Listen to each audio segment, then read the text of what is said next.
Chapter 164. Their conversation didn't last long. Not long after these people appeared, a blood-red array pattern suddenly appeared on the ceiling and floor of the hall. With the appearance of these red array patterns, everyone felt that they couldn't move. It was as if their entire body was fixed in place. What's going on? Why can't I move? Who did this? What is he trying to do?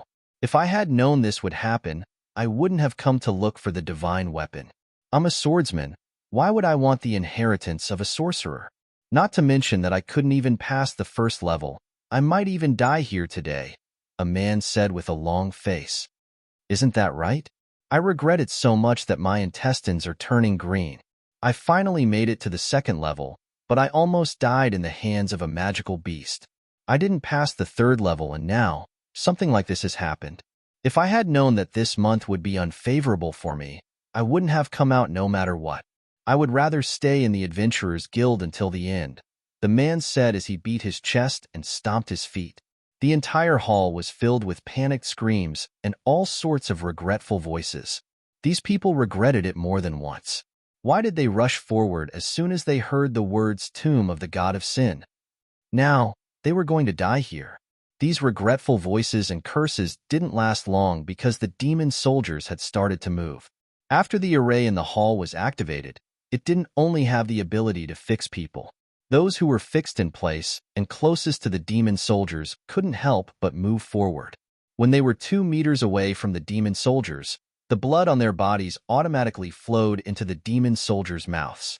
Those tall and burly men were sucked dry just like that and fell in front of everyone's eyes. It was only at this moment that most people noticed that there was an old man sitting in the hall.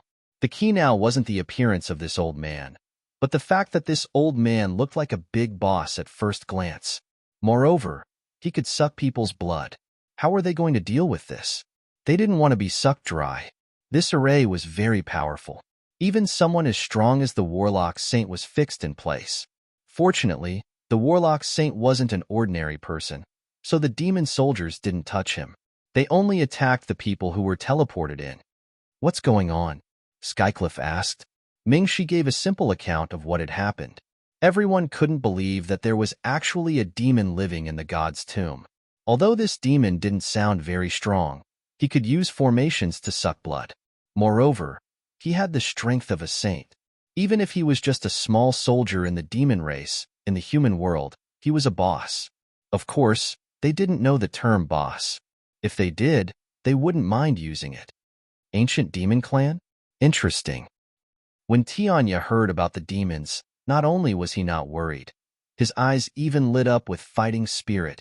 To be able to see the word spirit in Tianya's cold eyes, it could only mean one thing. That was when he met a worthy opponent and wanted to fight with them. Fengwu stood at the side and didn't say anything. She watched as people were sucked dry and then turned into dried corpses. The demon clan was indeed a cruel race. Fengwu thought about the evaluation of the demon clan in the book. She didn't think of jumping out to save people, let alone being a savior. Master had said that one should do as much as one could. Because Xiaochun had eaten an all-element spirit, he was now sleeping like a drunk. Without Xiaochun's help, Fengwu didn't think that she could defeat an ancient demon clan.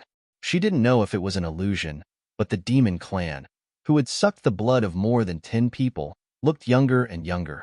His originally old face had returned to a middle-aged man who was about 40 years old. Everyone knew that they couldn't let him recover like this. Otherwise, once he recovered his strength, everyone would die here. Even a juror, who had just said that he looked down on the demon soldier, corrected his attitude. The demon soldier's strength wasn't great in the demon world, but in the human world, he was a peerless expert. With the help of this strange formation, they were really in big trouble. After seeing how ferocious the demon soldier was, no one dared to underestimate him anymore. Just as everyone was about to attack, the Warlock Saint moved. The old man directly took out a green staff from the space. The staff looked ordinary, but no one dared to underestimate it. How could a Warlock Saint's weapon be ordinary? Later on, the small green staff used its strength to prove to the world that it was indeed not simple. The Warlock Saint also knew that the longer the battle dragged on, the more advantageous it would be for the demon soldier. He directly waved his staff and silently chanted a spell. As he chanted, the small green staff became more and more green. At the top of the staff, it was obvious that a powerful force was gathering. That warlock saint must be a wood elemental magician, Eve said to Zicheng. Although the others didn't say anything, they also thought so. The green light on the staff was so obvious that it was indeed a reaction from wood elemental magicians. It's not wood elemental magicians, Fengwu suddenly said softly. If you say it's not, then it's not. What kind of eyesight are you looking at? Can't you see that the green light only appears from wood elemental magicians? Eve didn't like Fengwu to begin with. Now that Fengwu actually refuted her words in public, she naturally didn't want to give Fengwu any face. Xiao Wu, did you see wrongly? That's obviously a green light. Although Tingyu didn't want to help Eve, the truth was so obvious. Even if she wanted to help her friend, she couldn't lie through her teeth. Even Elena and the others didn't know what to say. This was obviously the fluctuation of wood elemental magicians. As seniors, how could they distort the truth to help Fengwu? Only Ajur and Ming she had a mysterious smile on their faces and didn't join in the discussion. Some things were really hard to say. For example, a certain man finally married a beautiful woman and was waiting for the bride to finish bathing so that they could do it together. In the end, when the bride came out of the bath, the beautiful woman turned out to be a huge dinosaur. That feeling was really awesome. This story told us that even if you saw it with your own eyes, it might not be true. The beautiful woman you saw could be painted, the beautiful photo could be photoshopped, and any beautiful woman on the street could be a transvestite. And now, this green staff told us that even though it looked green, it wasn't a wood elemental staff. After chanting the last word of the spell, the staff was gently waved in a pair of skinny old hands. A terrifying and powerful fire magic immediately attacked the demon soldier. The demon soldier wasn't to be trifled with. He separated his hands and muttered an incantation. 2 black balls of light appeared in his hands as he chanted the incantation. The black balls of light were filled with dark elemental energy. After the balls of light appeared, the demon soldier waved his hands, and the 2 mysterious and powerful balls of light rushed towards the flames. Chapter 165. The 2 forces exploded in the air, and those who were close to them were sent flying. Those who were further away were also injured to a certain extent. Both parties exchanged chi, magic, and magic. Fire magic and dark magic intertwined in the air, and the whole palace shook as if it was in danger of collapsing at any time. Damn it, I still can't move. If we don't leave now, will we be crushed to death in this place? Elena tried to move her feet, but it was useless. Her feet were firmly stuck to the floor, and she couldn't move at all. Let's wait and see. We'll think of a way. Ming-Shi's eyes flashed with worry, but he didn't say much. Don't be afraid. At most, I'll open the seal later. I don't believe that we can't escape, Ajur said. It's useless. Where do you think this is? We can't communicate with the upper realm here. Where are you going to open the seal? Arguros said. Ajur had to admit that he really didn't think of this problem. Actually, I have a way that might be able to save us, Zicheng said hesitantly. To be honest, if she had a choice, she really didn't want to exchange for that thing. That thing required a lot of affinity points, and it wasn't very practical. However, at this time, she had no choice but to do so. Irene sneered secretly. It seemed like the female lead couldn't help but use the things in the system. You said you have a way? Ruglas asked suspiciously. A first-year kid telling you that she could solve a predicament that even a warlock saint couldn't solve. Anyone with a brain would be suspicious. Therefore, it wasn't strange that Ruglas had doubts. However, Eve, Zicheng's die-hard fan, wouldn't allow anyone to doubt Zicheng. Senior Ruglas, how can you doubt Little Chung? Little Chung has never lied. Eve didn't have the self-awareness of facing a senior and directly called out to Ruglas. Although Eve's attitude wasn't good, Ruglas didn't say anything. Instead, he felt a little embarrassed. On the other hand, Elena and Arguros were even more dissatisfied with Eve. This girl named Eve was too unruly. They really didn't know how such a girl could enter the Notre Dame du Starlight. What's the solution? Pei Qing didn't care what they were talking about. He was more interested in how to get out of this predicament. The method is very simple. I have a scroll of array-breaking scroll here. As long as you place the scroll at the eye of the array, it can break any array in the world. Zicheng took out the scroll he had exchanged for and showed it to everyone. A brilliant scroll of array breaking appeared in front of everyone. This scroll looked extraordinary. It was no wonder that Zicheng said that such a small scroll could break any array in the world. But where is the eye of the formation? Tingyu asked. Everyone was stumped. There really wasn't a professional in array among them. It's under that person, Fengwu said. Although Fengwu didn't speak much, she had been paying attention to the movements of the people around her. When she heard that they were looking for the eye of the array, she naturally pointed out the location of the eye of the array. Everyone looked at the position where the demon soldier was sitting. It was right in front of the main hall, a little far from where they were. They couldn't move now, so it was impossible for them to go over. Moreover, even if they went over, it wouldn't be of much use. Didn't they see that the demon soldier was sitting there motionless? Even when he fought with the warlock saint, he didn't move. It seemed that the possibility of him moving was really low. How did you know, Xiao Wu? Ajur asked curiously. Just like that. Fengwu looked at Ajur strangely, as if she didn't understand why he asked this. The fight between the warlock saint and the demon soldier became more and more intense. The man and the demon used all their means, but in the end, the demon soldier was more skillful. The warlock saint was defeated and spat out a few mouthfuls of blood, as expected of an ancient demon soldier. Even if they were in the same realm, they weren't an opponent that could be defeated by humans of the same realm. You're just a mere human. You're really overestimating yourself, the demon queen said sarcastically. The warlock saint's expression was ugly. He looked at the demon soldier with an undisguised murderous intent. The young girl beside him looked at her grandfather worriedly, but she didn't dare to say anything to distract him. Don't be complacent. This is no longer the ancient human world. The human world already has the power to protect its own world. Even if you leave, you won't be able to escape the arrest of the arbitration tribunal. Everyone present knew that the warlock saint was speaking the truth. As long as this demon was born, the elites of the arbitration tribunal would rush over immediately. This demon wouldn't be able to escape the punishment of the arbitration tribunal. It was a pity that they were facing an old demon soldier that had been cooped up for tens of thousands of years.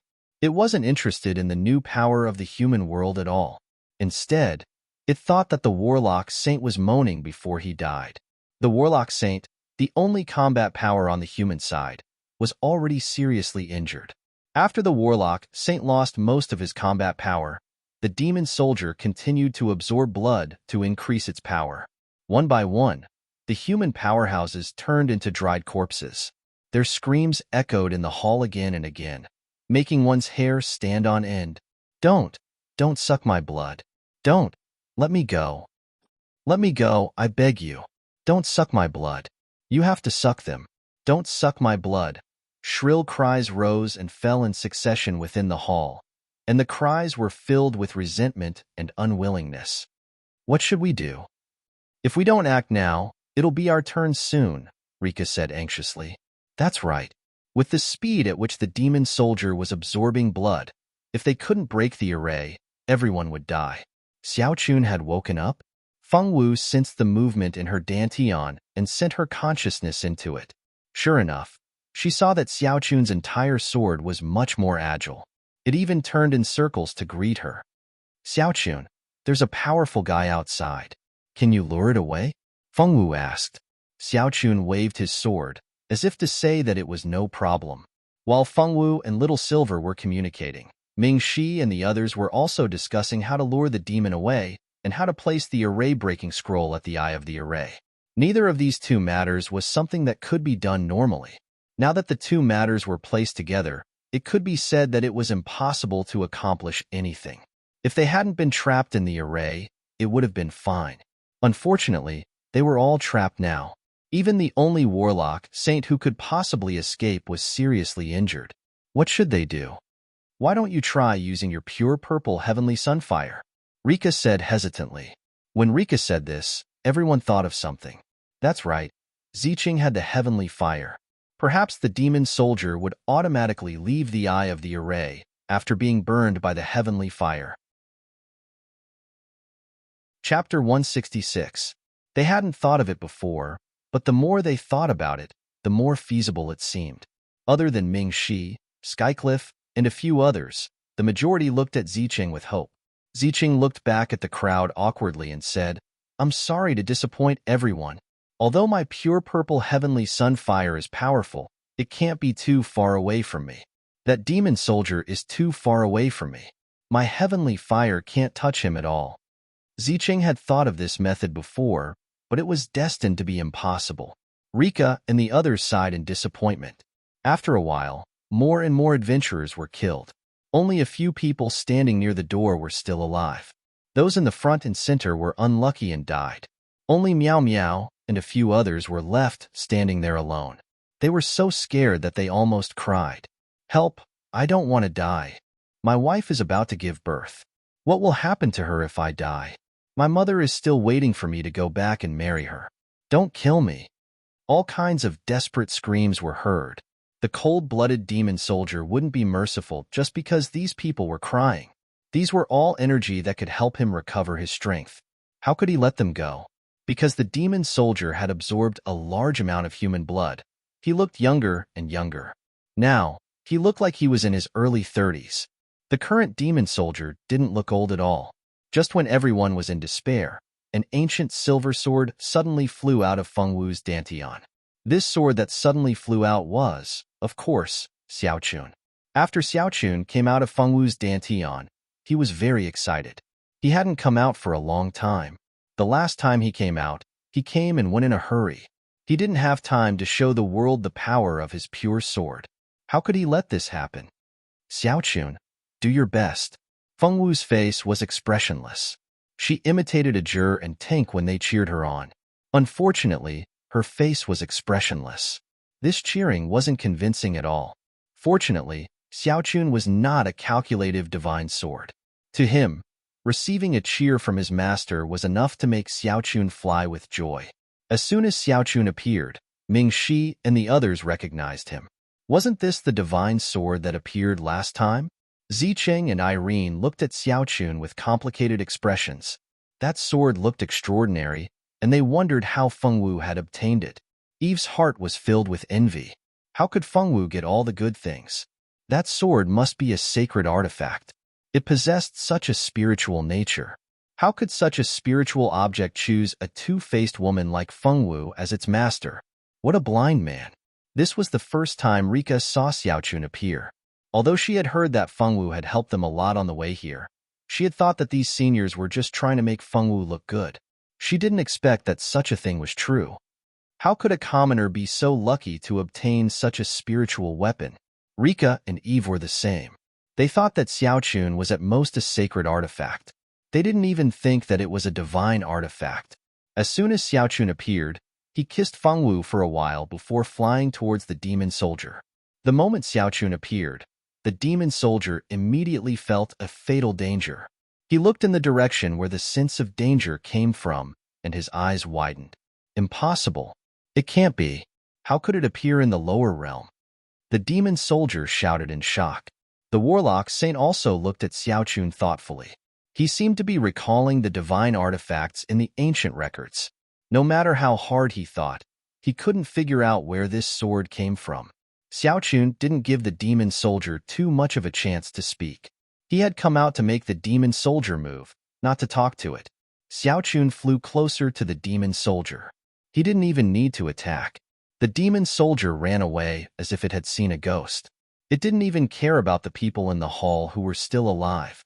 It actually escaped just like that. It escaped. Xiaochun saw that the demon soldier actually gave him face. He flew back and acted cute to Feng Wu. Feng Wu touched Xiaochun's sword. Xiaochun is really capable. Xiaochun's sword was perfect. He was embarrassed to be praised by his master. There was no one controlling the magic array. Now, they didn't have to worry about their blood being sucked out. However, if they didn't destroy the center of the magic array, they could only wait for the magic array to run out of energy before they could leave. In the current situation, there was no time for them to wait. What if the demon soldier came back? Feng Wu asked Zicheng for a scroll to break the magic array. She didn't have to trouble two people for the same task. She hung the scroll on Xiaochun's sword. The hard-working Xiaochun obediently placed the scroll in the center of the magic array. Then, he used the sword to cut the knot that tied the scroll. Once the knot was cut, the magic array activated automatically. A soft white light quickly surrounded the entire hall from the center of the magic array. A few minutes later, the red light disappeared. Just like that, the magic array disappeared. Everyone who was trapped in this blood array was saved. The people who were still alive almost knelt down and cheered. They believed that after this incident, no one would dare to enter any ancient tombs to explore. It would take a few years for them to recover from this psychological trauma. After Xiaochun completed his task, he returned to Fengwu's Dantian. Regarding Xiaochun's miraculous abilities, the survivors naturally saw it. Some guessed that it was a sacred weapon, some thought it was a divine weapon. In short, whether it was a sacred weapon or a divine weapon, that sword was a good thing that they didn't even dare to dream of. And such a powerful weapon was actually in the hands of a little girl. What was the difference between this and a child holding a gold bar in the downtown area? Just when everyone was sighing that a little girl like Fengwu could actually have such a powerful weapon, two figures, one purple and one green, moved at the same time. After the purple and green figures moved, several other figures moved at the same time. These people's goal was very similar. It was precisely the inheritance crystal that was thrown by the demon soldier. The purple and green figures were naturally Zicheng and Irene. In addition to the captain and vice-captain of the third team of the Inferno mercenary group, there were also the seventh elder of the Idoli family, Farley, the sixth elder of the Lianya family, Shiat, and the captain of the fourth team of the werewolf mercenaries. Apart from these people, there were also two experts from other families. These people all reacted quickly. As soon as they were teleported over, they retreated more than 10 steps in the direction of the door. This was how they managed to preserve their lives and prevent the demon soldier from sucking their blood to heal their wounds. In an instant, there were 9 people who joined the fight for the inheritance crystal. However, the strongest of them all, the warlock Saint Manzi and the warlock Saint's granddaughter, Edith, didn't seem to care about the inheritance crystal at all. Manzi only looked in the direction that the demon soldier had escaped. After thinking for a while, he disappeared from the hall with his granddaughter, Edith. Chapter 167. The 9 people who were originally worried that Manzi would make a move on the inheritance crystal heaved a sigh of relief when they saw Manzi leave. They now viewed each other as enemies and were secretly on guard. Originally, beginner magicians didn't have the ability to fly. Logically speaking, Zicheng and Irene shouldn't have been able to compete with the great swordsmen and great magicians in terms of speed. However, the two women had their own fortuitous encounters. They both had luxurious items like flight scrolls, which allowed beginner magicians to fly for a period of time. The two women each used a flight scroll, which was why they weren't inferior to the 7 experts in terms of speed. Mingxi only glanced at Irene and Zicheng before turning his head. "Let's leave this place first. We can't stay here for long. We have to send news of the existence of the demonic soldier to the Star Hall. When the time comes, the experts of the Star Hall will naturally come to subdue the demonic soldier." Unlike Irene and Zicheng, who were most concerned about the god's inheritance, Mingxi was most concerned about whether the demonic soldier had escaped or not. If it had really escaped, where would it go? The demonic soldier was naturally savage and bloodthirsty. If they didn't find it quickly, more people would die. Mingxi is right. We should do that. However, we are now trapped here. How do we get out? Ruglas walked to the entrance of the palace and opened it completely. He saw that the sky outside was overcast, and the air was still filled with the stench of blood. He couldn't see the exit at all. At this time, in the hall, after the initial fight between the 9 people, the other survivors who hadn't recovered from their shock finally came to their senses. In this hall, there was still a god's inheritance to fight for, so there was no time to chat. The magician immediately joined in, and the swordsman also joined in after thinking for a while. Even if he couldn't use it himself, he could still make a lot of money by selling it to others. At this time, whoever retreated would be a big idiot. Originally, there were only 9 people fighting for the inheritance. Now, it had turned into a chaotic battle involving dozens of people. After the demonic soldier sucked them dry, There were less than 50 people left alive. Most of them were tempted by the words, God's inheritance. They did not care if the inheritance was useful to them. For the sake of the benefits, most of them took action. Even Rika and Eve had joined in. Eve naturally wanted to help Zicheng, while Rika's favorability towards Zicheng hadn't reached 100% yet. Naturally, she was more concerned about herself.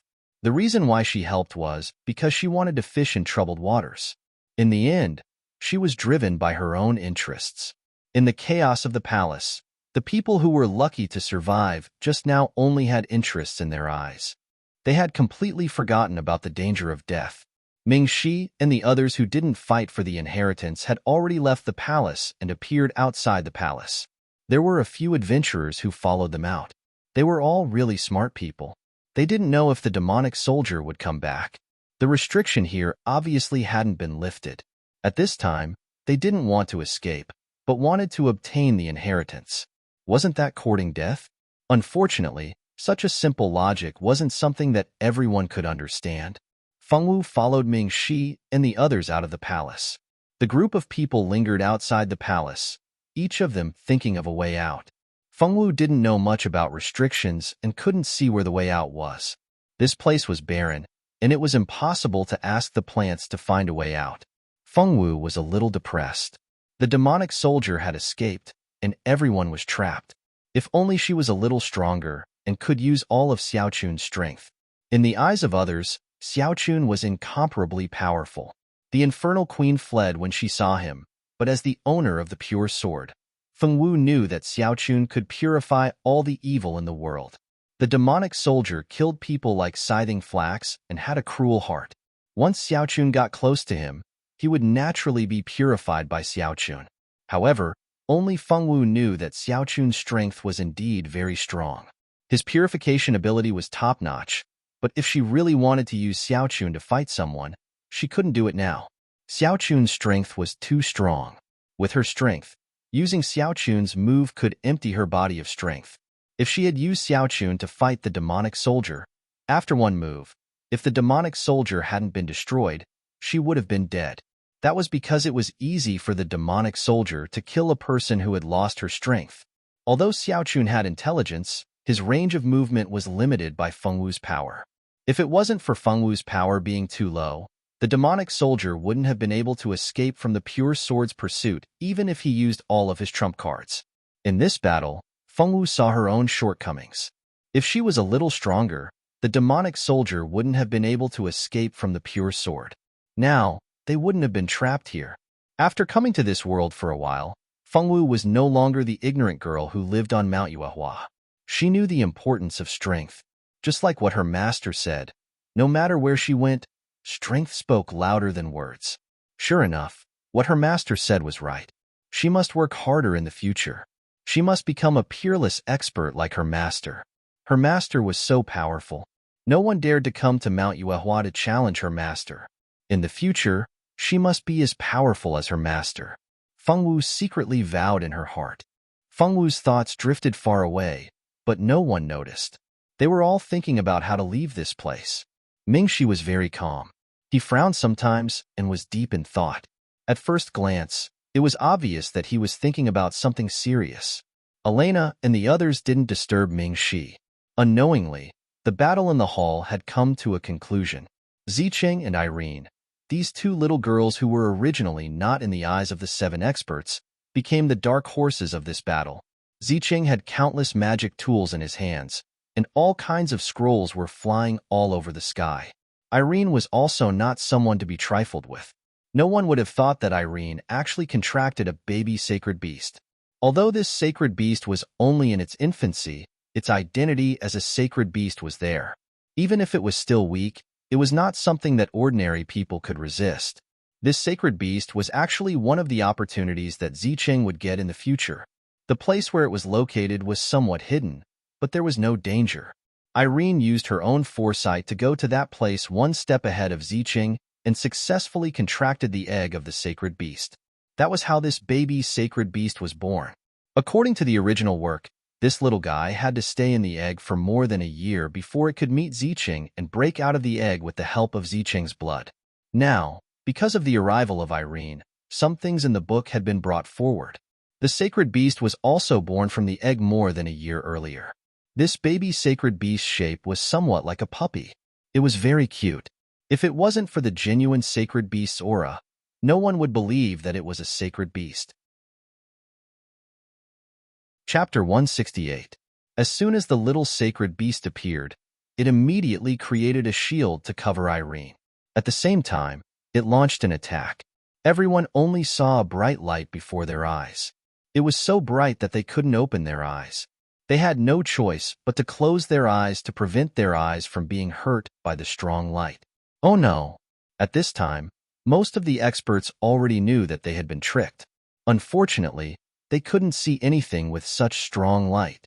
Ziqing covered her eyes with her hand. She was also very anxious. She had underestimated Irene's combat power. Although she was just a beginner like her methods were not weak. She had actually contracted such a powerful sacred beast. When the strong light illuminated the entire hall, Ziqing knew that something was wrong. As expected, when she opened her eyes again, the inheritance crystal had disappeared. At the same time, Irene and her sacred beast had disappeared. At the same time that the inheritance crystal disappeared, the entire space began to shake. Then, starting from the sky, it turned into pieces of rocks and fell from the sky. A large light hole appeared in the sky. The aura of the outside world came from there. If there were no accidents, that was obviously the exit. Originally, the exit would only appear after someone had obtained the inheritance. Mingxi and the others were naturally delighted. They used various methods to fly in the air and headed toward the exit in the sky. When they passed through the light hole, they found that they had indeed appeared in the two-realm battlefield. At this time, the sky was already dark. When they had entered, it was clearly still daytime. They didn't know how long they had been in the tomb of the god of sin. The moment Mingxi came out of the tomb of the god of sin, he immediately used a special method to contact the Star Hall. He believed that the Star Hall would soon send people over to eliminate the demonic soldier who had killed countless people. As time passed, more and more survivors appeared in the two-realm battlefield. Except for some who were unlucky and died in the chaotic battle later on, the rest were adventurers who hadn't been killed by the demonic soldier. Ziqing was naturally among them. When she realized that Irene had disappeared, she had also thought of looking for her. However, when the exit appeared, she immediately gave up on the idea of staying behind to look for Irene. The inheritance of God was hard to come by, but she had the system in her hands. As long as she worked hard in the future, she could even exchange for the bloodline of God, let alone the inheritance. Although it was a pity to lose a god's inheritance, it wasn't too painful. The others didn't have such a good mentality. They believed that after today, Irene would definitely become the #1 public enemy of these aristocratic families.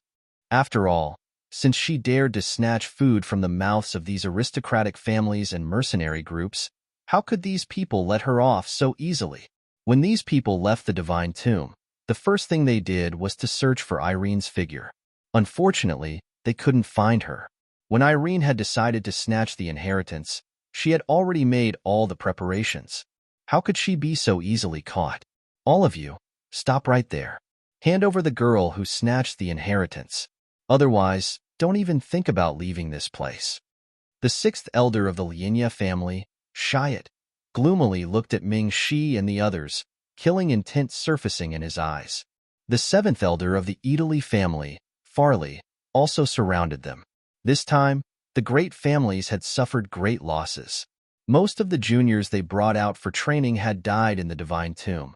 Only a few of them were lucky enough to survive. If they couldn't bring the inheritance back, they would definitely be held accountable. After all, many of these juniors were the descendants of the upper echelons of the family. They couldn't be easily harmed. Now that so many of them had died, even as elders of the family, they wouldn't be able to explain it. In short, in order to give an explanation to the family, even if the inheritance crystal had been fused with someone else, they still had to bring the little brat back.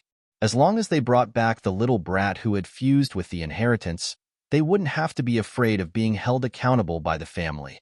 Although only the Italy family and the Lianya family acted, the survivors of the other great forces also stepped forward to make things difficult for them. However, they didn't intend to meddle in other people's business. This time, the great families had suffered great losses. It was better to think about how to make up for it. How would we know where she went? Who wouldn't be angry that she stole the inheritance? If we could find her, I would be the first to come after her. Why would I still be standing here? Eve had long regarded the inheritance as Zicheng's possession. Now that Irene had snatched the inheritance, Eve naturally regarded her as an enemy. Naturally, her tone wasn't very good. Although Eve's tone was bad, her reasoning was reasonable. Just now, they didn't care whether Eve and Rika had participated in the snatching. However, Zicheng had indeed taken action. It was obvious that Zicheng also had the intention to snatch the inheritance. Of course, it was also possible that the two of them were originally in cahoots. Just now, Zicheng had acted at the same time as Irene, who had snatched the inheritance. The two of them had also come together. Naturally, they would be regarded as a group. Mingxi and the others naturally thought of this point. Regardless of whether they had snatched the inheritance or not, Irene had indeed acted together with them from the beginning. Now that she was suspected of being an accomplice, it wasn't strange at all. Don't try to quibble. The few of you are obviously in cahoots. Are you staying here to cover for your accomplices to escape? The seventh elder of the Adori family, Farley, shouted sternly. This shout was obviously infused with magic energy. Eve bore the brunt of the attack and immediately spat out a mouthful of blood. Fengwu and the others were a little better. Most of Farley's attack was aimed at Eve. Although the others weren't feeling well, other than dizziness and ringing in their ears, they didn't feel any other discomfort. If the few of you want to take action, please do so. There's no need to pin this groundless accusation on us. Arguros looked down on the elders of these two great families. They were still elders of great families, yet they could lower themselves to make things difficult for a few students. He didn't know how these people became elders of their families. Fengwu, Mingxi, Ajur, Skycliff, and the others all stared at the elders of these two great families. Each of them was ready to fight. A few youngsters who don't know what's good for them. It seems like you've made up your mind to protect that stinking brat who stole the inheritance. If you don't hand her over, don't blame us two old men for bullying the weak. The sixth elder of the Lianya family, Shiat, wasn't someone who cared about his face. This guy was famous for being a poisonous snake. Once he set his eyes on a target, no matter if it was a man or a woman, old or young, he would never let them go. Moreover, this person was narrow-minded. Now that he couldn't capture Irene, he naturally wanted to vent his anger on his accomplices. Of course, he also conveniently used Mingxi and the others to lure Irene out. Even though he knew that the possibility of Irene appearing because of these people was very small, Shiat didn't want to give up even the slightest hope. Chapter 169. Farley's thoughts were similar to Shiat's. He also wanted to use these little guys to lure out Irene. At the same time, he also understood that the possibility of doing so was very small. However, so what if the possibility was small? If they wanted to blame someone, they could only blame these guys for being with that hateful girl. Even if they couldn't find her, it was still good to vent their anger on these guys. Those who hadn't left yet stood at the side, whispering to each other while pointing at Fengwu's group. Most of them had pity in their eyes, but most of them were gloating. No one wanted to risk offending the two great families by extending their hands to Fengwu's group. Cohen of the Inferno mercenary group naturally saw this as well. During this treasure hunt in the Divine Tomb, other than picking some spirit fruits and herbs, they didn't gain anything special. Most importantly, many of their brothers had died this time. It could be considered a huge loss. Fortunately, the members of the Inferno mercenary group were more open-minded. Although they didn't obtain the inheritance, they didn't want to make things difficult for the students of the Notre Dame du Starlight. They didn't expect Shiat and Idori families Farley to be so shameless. After losing the inheritance, they went to make things difficult for the students of the other families. They didn't know how such narrow-minded people could become elders of such great families. You guys have the nerve to say that. You actually made a move on innocent people. The Lianya and Idori families are really shameless. Cohen's disdainful sneer sounded at this time. Shiat and Farley instinctively looked over, wanting to see which reckless person dared to offend the elders of their two great families at the same time. In the end, when they turned around, they saw that it was actually the members of the Inferno mercenary group. Their hearts sank.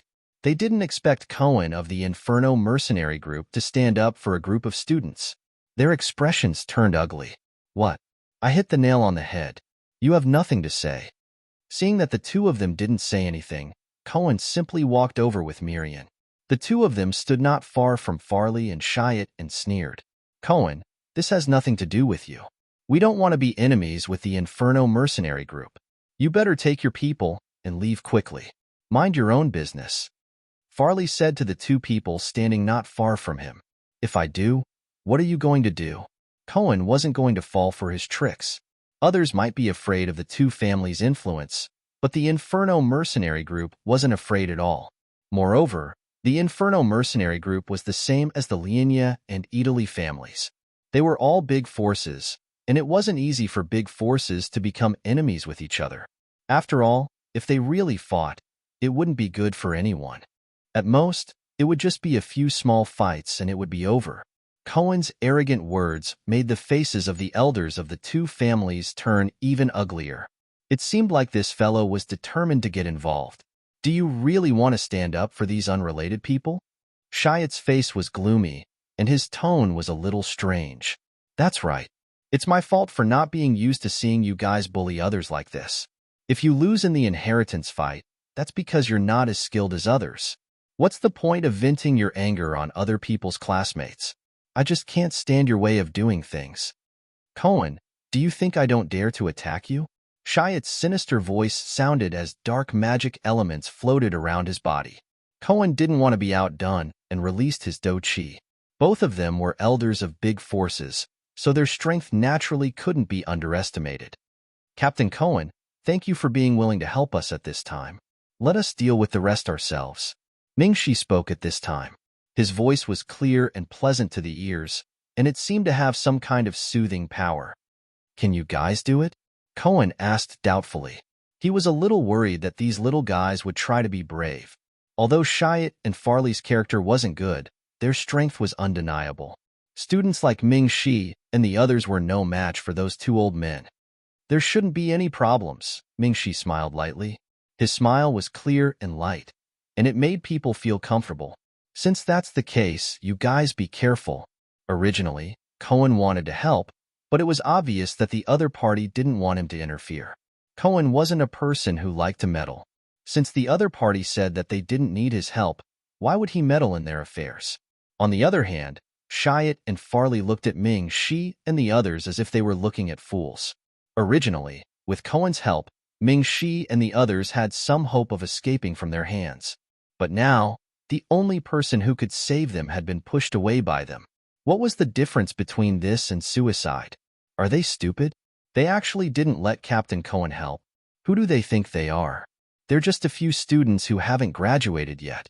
Do they really think they have the strength of a great magician or a great swordsman?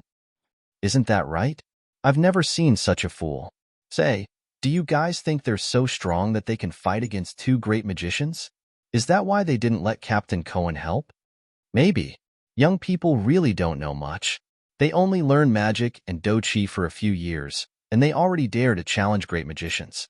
They really don't know the immensity of heaven and earth. Maybe they really have the strength. Strength, my ass. What kind of strength can a kid in his teens or 20s have? In short, no one was optimistic about Ming-Shi and the others. Some felt that Ming-Shi and the others thought too highly of themselves and didn't know the immensity of heaven and earth. Others felt that they were blinded by the title of geniuses and thought that they were invincible.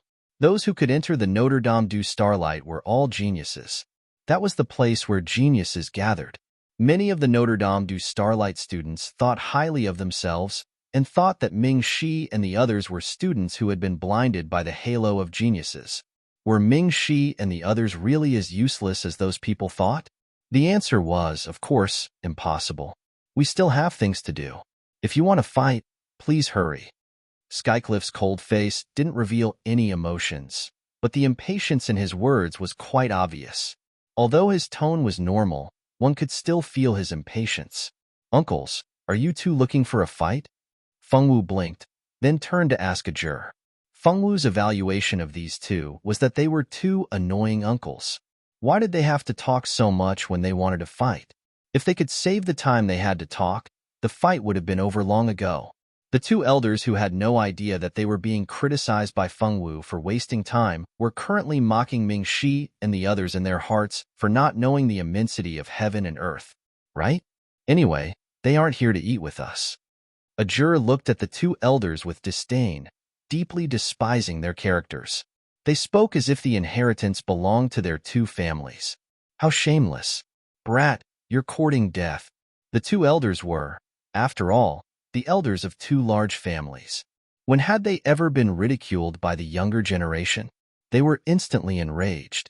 Each of them shot a magic ball at a juror and Fengwu. The two elders used at least 70% of their strength this time. They were deliberately trying to injure the two of them. Chapter 170.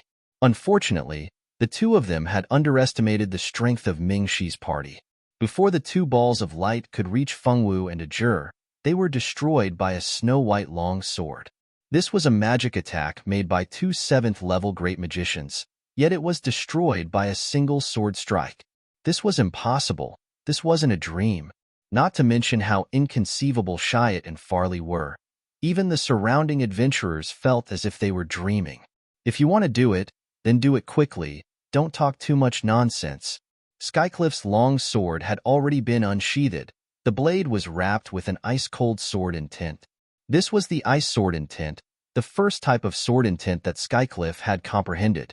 There were many swordsmen present, but there weren't many who could reach the level of sword intent. Sword intent was a very mysterious thing.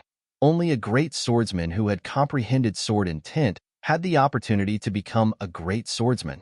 Although there were many great swordsmen, there were very few who could surpass the great swordsman realm and reach the level of great swordsman. Many people were trapped in the realm of great swordsmen for their entire life, unable to become a great swordsman even at the end of their lives. The reason for this was because they couldn't comprehend sword intent. Those who could reach the realm of great swordsmen knew that the earlier one comprehended sword intent, the higher the potential of that person.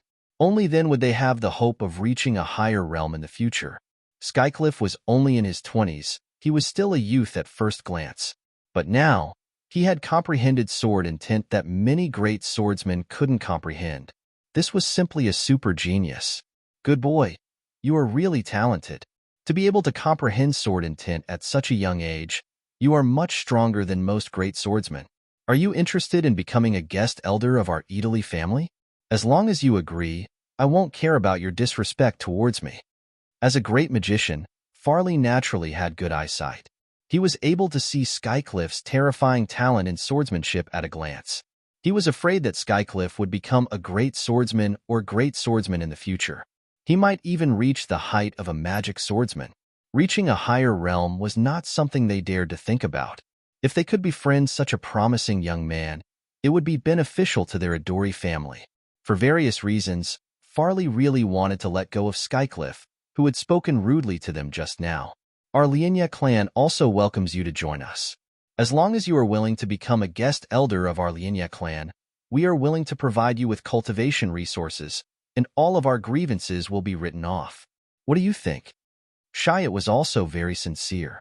As an elder of the family, the first thing he would think about was the family's interests. Unless they were certain that they couldn't rope in this genius, the two of them wouldn't immediately make a move on Skycliff. His luck is too good. I thought that this young man was dead for sure. That's right. To be invited by two great families to become a guest elder is a great honor. Moreover, you won't have to worry about cultivation resources in the future. If it were me, I would immediately agree. Come on, look at how old you are. Even if you were to throw yourself at them, they wouldn't take a liking to you. What are you talking about?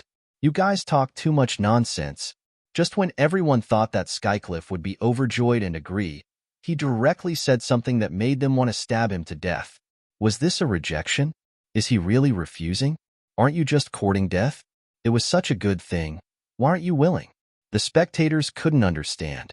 Meanwhile, Shiat and Farley were so angry that their faces turned red. This was the first time they had encountered someone who didn't give them any face. The anger in their hearts almost burned their hair. Both of them wanted to kill Skycliff. Although they wanted to rope in a genius, it was better to destroy him if they couldn't.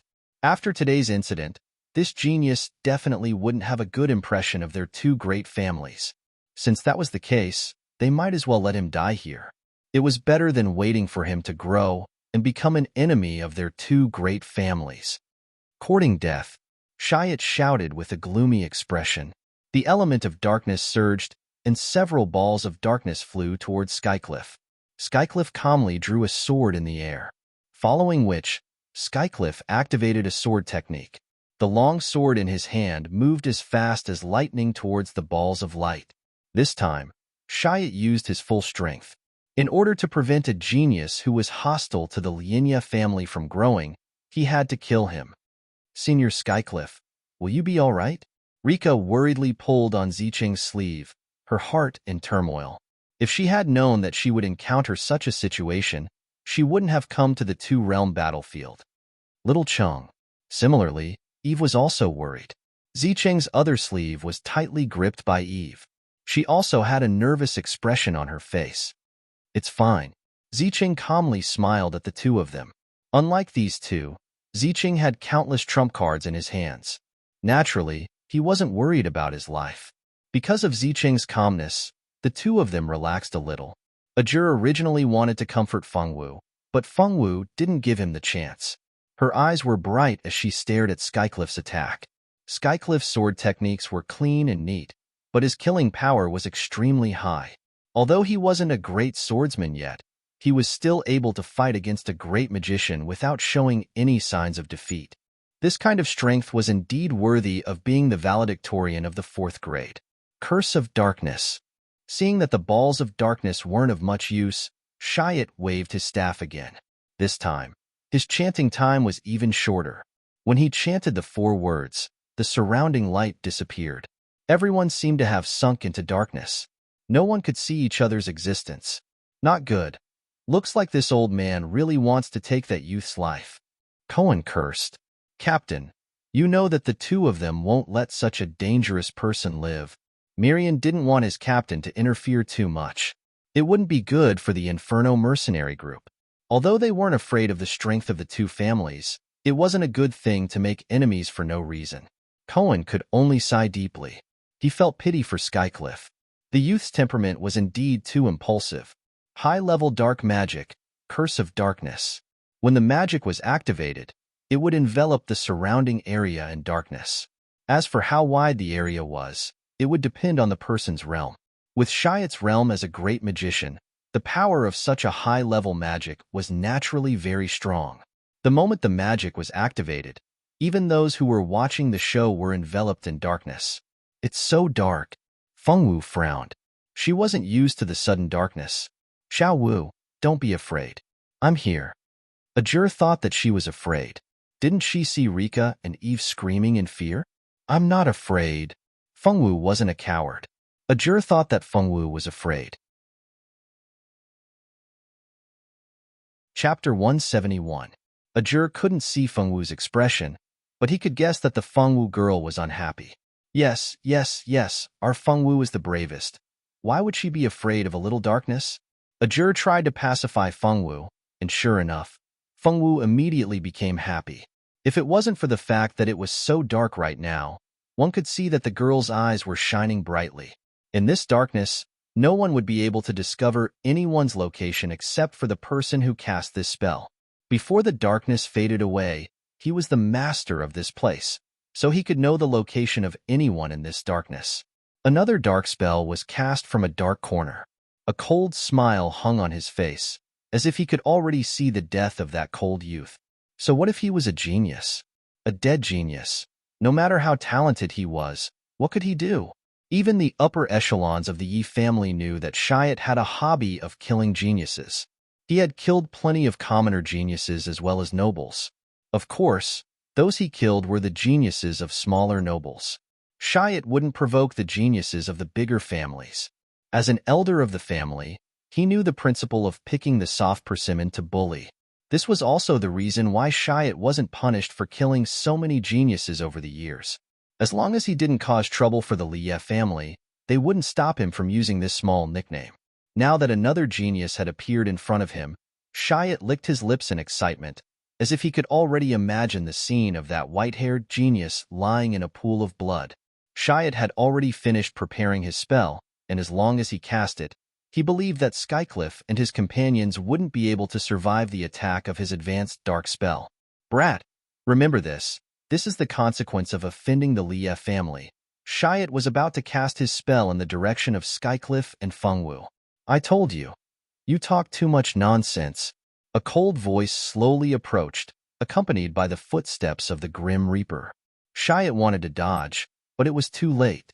He didn't even have time to feel any pain before he lost all signs of life and fell to the ground with a thud.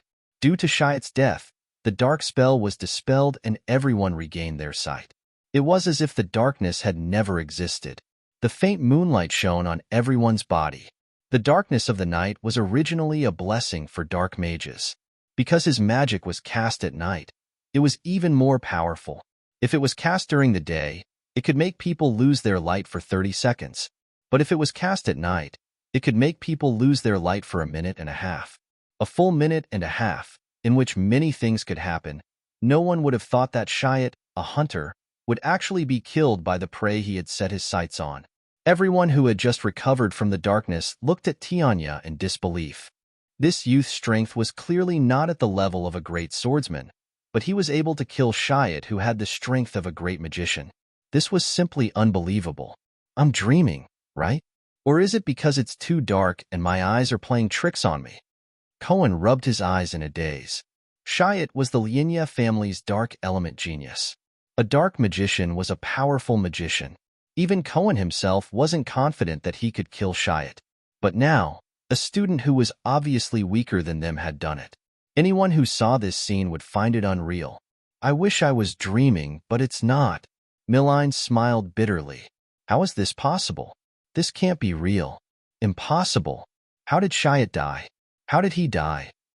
Farley roared in his heart. He was the one who couldn't remain calm. Farley was very clear about Shiat's strength. The lethality of Shiat's dark magic was astonishing. Moreover, it also had a curse effect.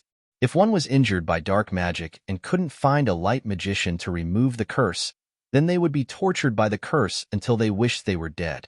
Shiat was a great magician. In Farley's heart, his strength was very strong. Farley knew that he wouldn't have the upper hand if he fought Shiat. But now, Shiat was dead. It was no wonder Farley found it hard to believe. Are you going to fight as well? Skycliff's expression was still indifferent. He didn't seem to be excited about killing a great magician. It was as if it was a normal thing. Seeing Skycliff so calm, Farley weighed the pros and cons in his heart. Skycliff was able to kill Shiat despite his dark magics. This was proof of Skycliff's strength. If he really fought with Skycliff, even if he won, it would be a very dangerous victory. Kid, I'll let you go this time. The next time we meet, this old man won't let you go so easily. After throwing down these harsh words, Farley hurriedly left the place with the few surviving juniors and guards. Fortunately, no one stopped them from leaving. Skycliff also didn't have the leisure to chase after Farley. They're leaving just like that? Let's go. This time, the Idori and Linya families have lost a lot of face. Why don't you think Farley and that kid fought? What else could it be? He's afraid of death. Shiat is already dead.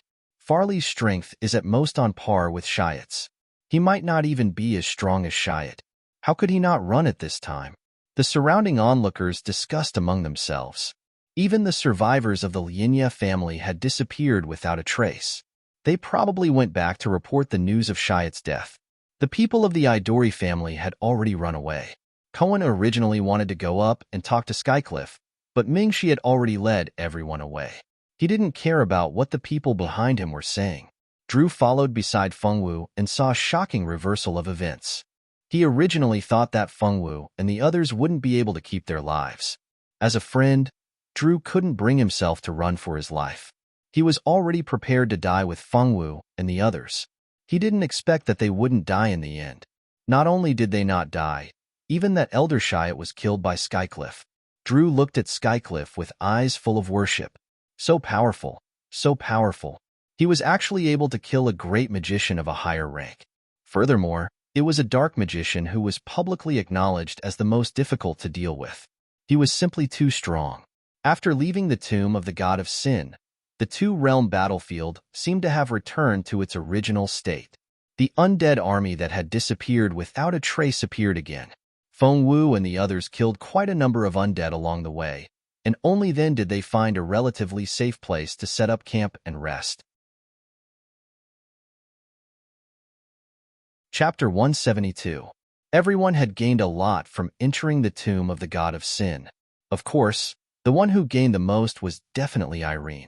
However, after Irene came out of the tomb of the god of sin, she disappeared without a trace. No one knew where she was hiding. That Irene is simply too despicable. She snatched the inheritance and ran away, but she almost caused us to be killed. If it wasn't for Senior Skycliff, I really don't know what would have happened to all of us in the end. Eve ate the soup and barbecued meat prepared by Zicheng. The thought of Irene filled her stomach with anger. You can't blame Irene. She didn't know it would turn out like this, did she? Zicheng smiled gently. Although she had a feeling that the inheritance should have belonged to her, she had the favorability system in her hands. She could have any inheritance she wanted. Even if it was taken away, she didn't care that much. However, she still felt uncomfortable that something that belonged to her had been snatched away. Of course, Zicheng couldn't say these feelings in front of so many people. She didn't want others to think that she was a narrow-minded person. But she clearly knew that you were the one who discovered the inheritance first. If it weren't for you, we wouldn't have known the location of the tomb of the god of sin, and we wouldn't have been able to enter the tomb of the god of sin first. That was originally an opportunity that belonged to you, but now it was snatched away by Irene. She is simply ungrateful. Ming Shi and the others quietly ate the food in their bowls without making a sound. Feng Wu had always been oblivious to what was going on outside when she ate, so naturally, she couldn't pay attention to what Eve was saying. She was happily eating a roasted demon lamb leg. Elena had obtained this demon lamb leg in the tomb of the god of sin. At that time, she had killed a few demon lambs and put away the corpses, preparing to roast them early to eat. Now that they were out, they naturally had their eyes on the demon mutton. Speaking of which, the demon mutton was roasted with Zicheng's special spices. It was so delicious that it made people want to swallow their tongues. Eve spoke vehemently, but unfortunately, other than Zicheng, no one paid any attention to her. Everyone knew that she had plotted against Feng Wu in the Tomb of the Gods. Ming Shi and the others were very disgusted with her character. If it weren't for Zicheng pleading for her, they wouldn't have bothered with Eve at all.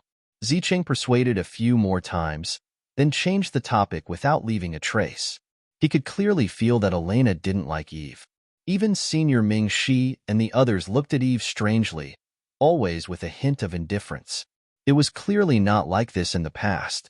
Zicheng only needed to think for a moment to know that the problem was probably in the first stage.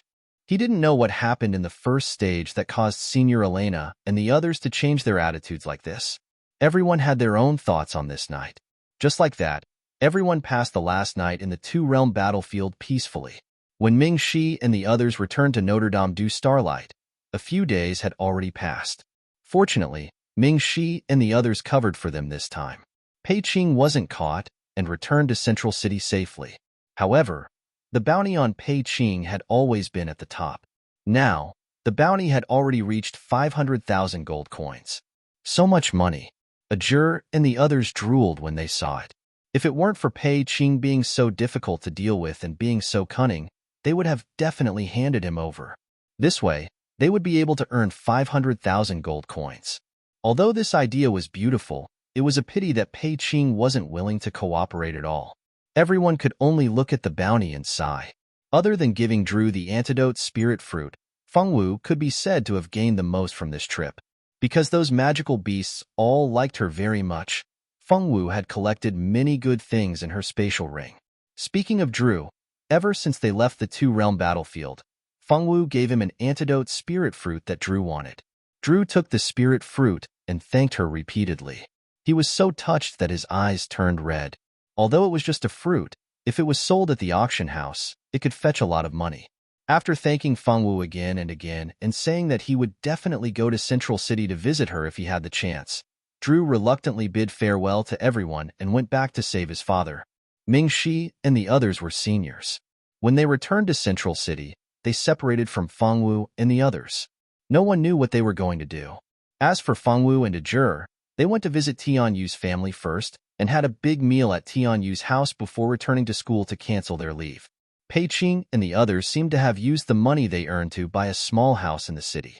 Now, they finally became snails with a shell and didn't have to stay in hotels all the time. The adventure ended just like that.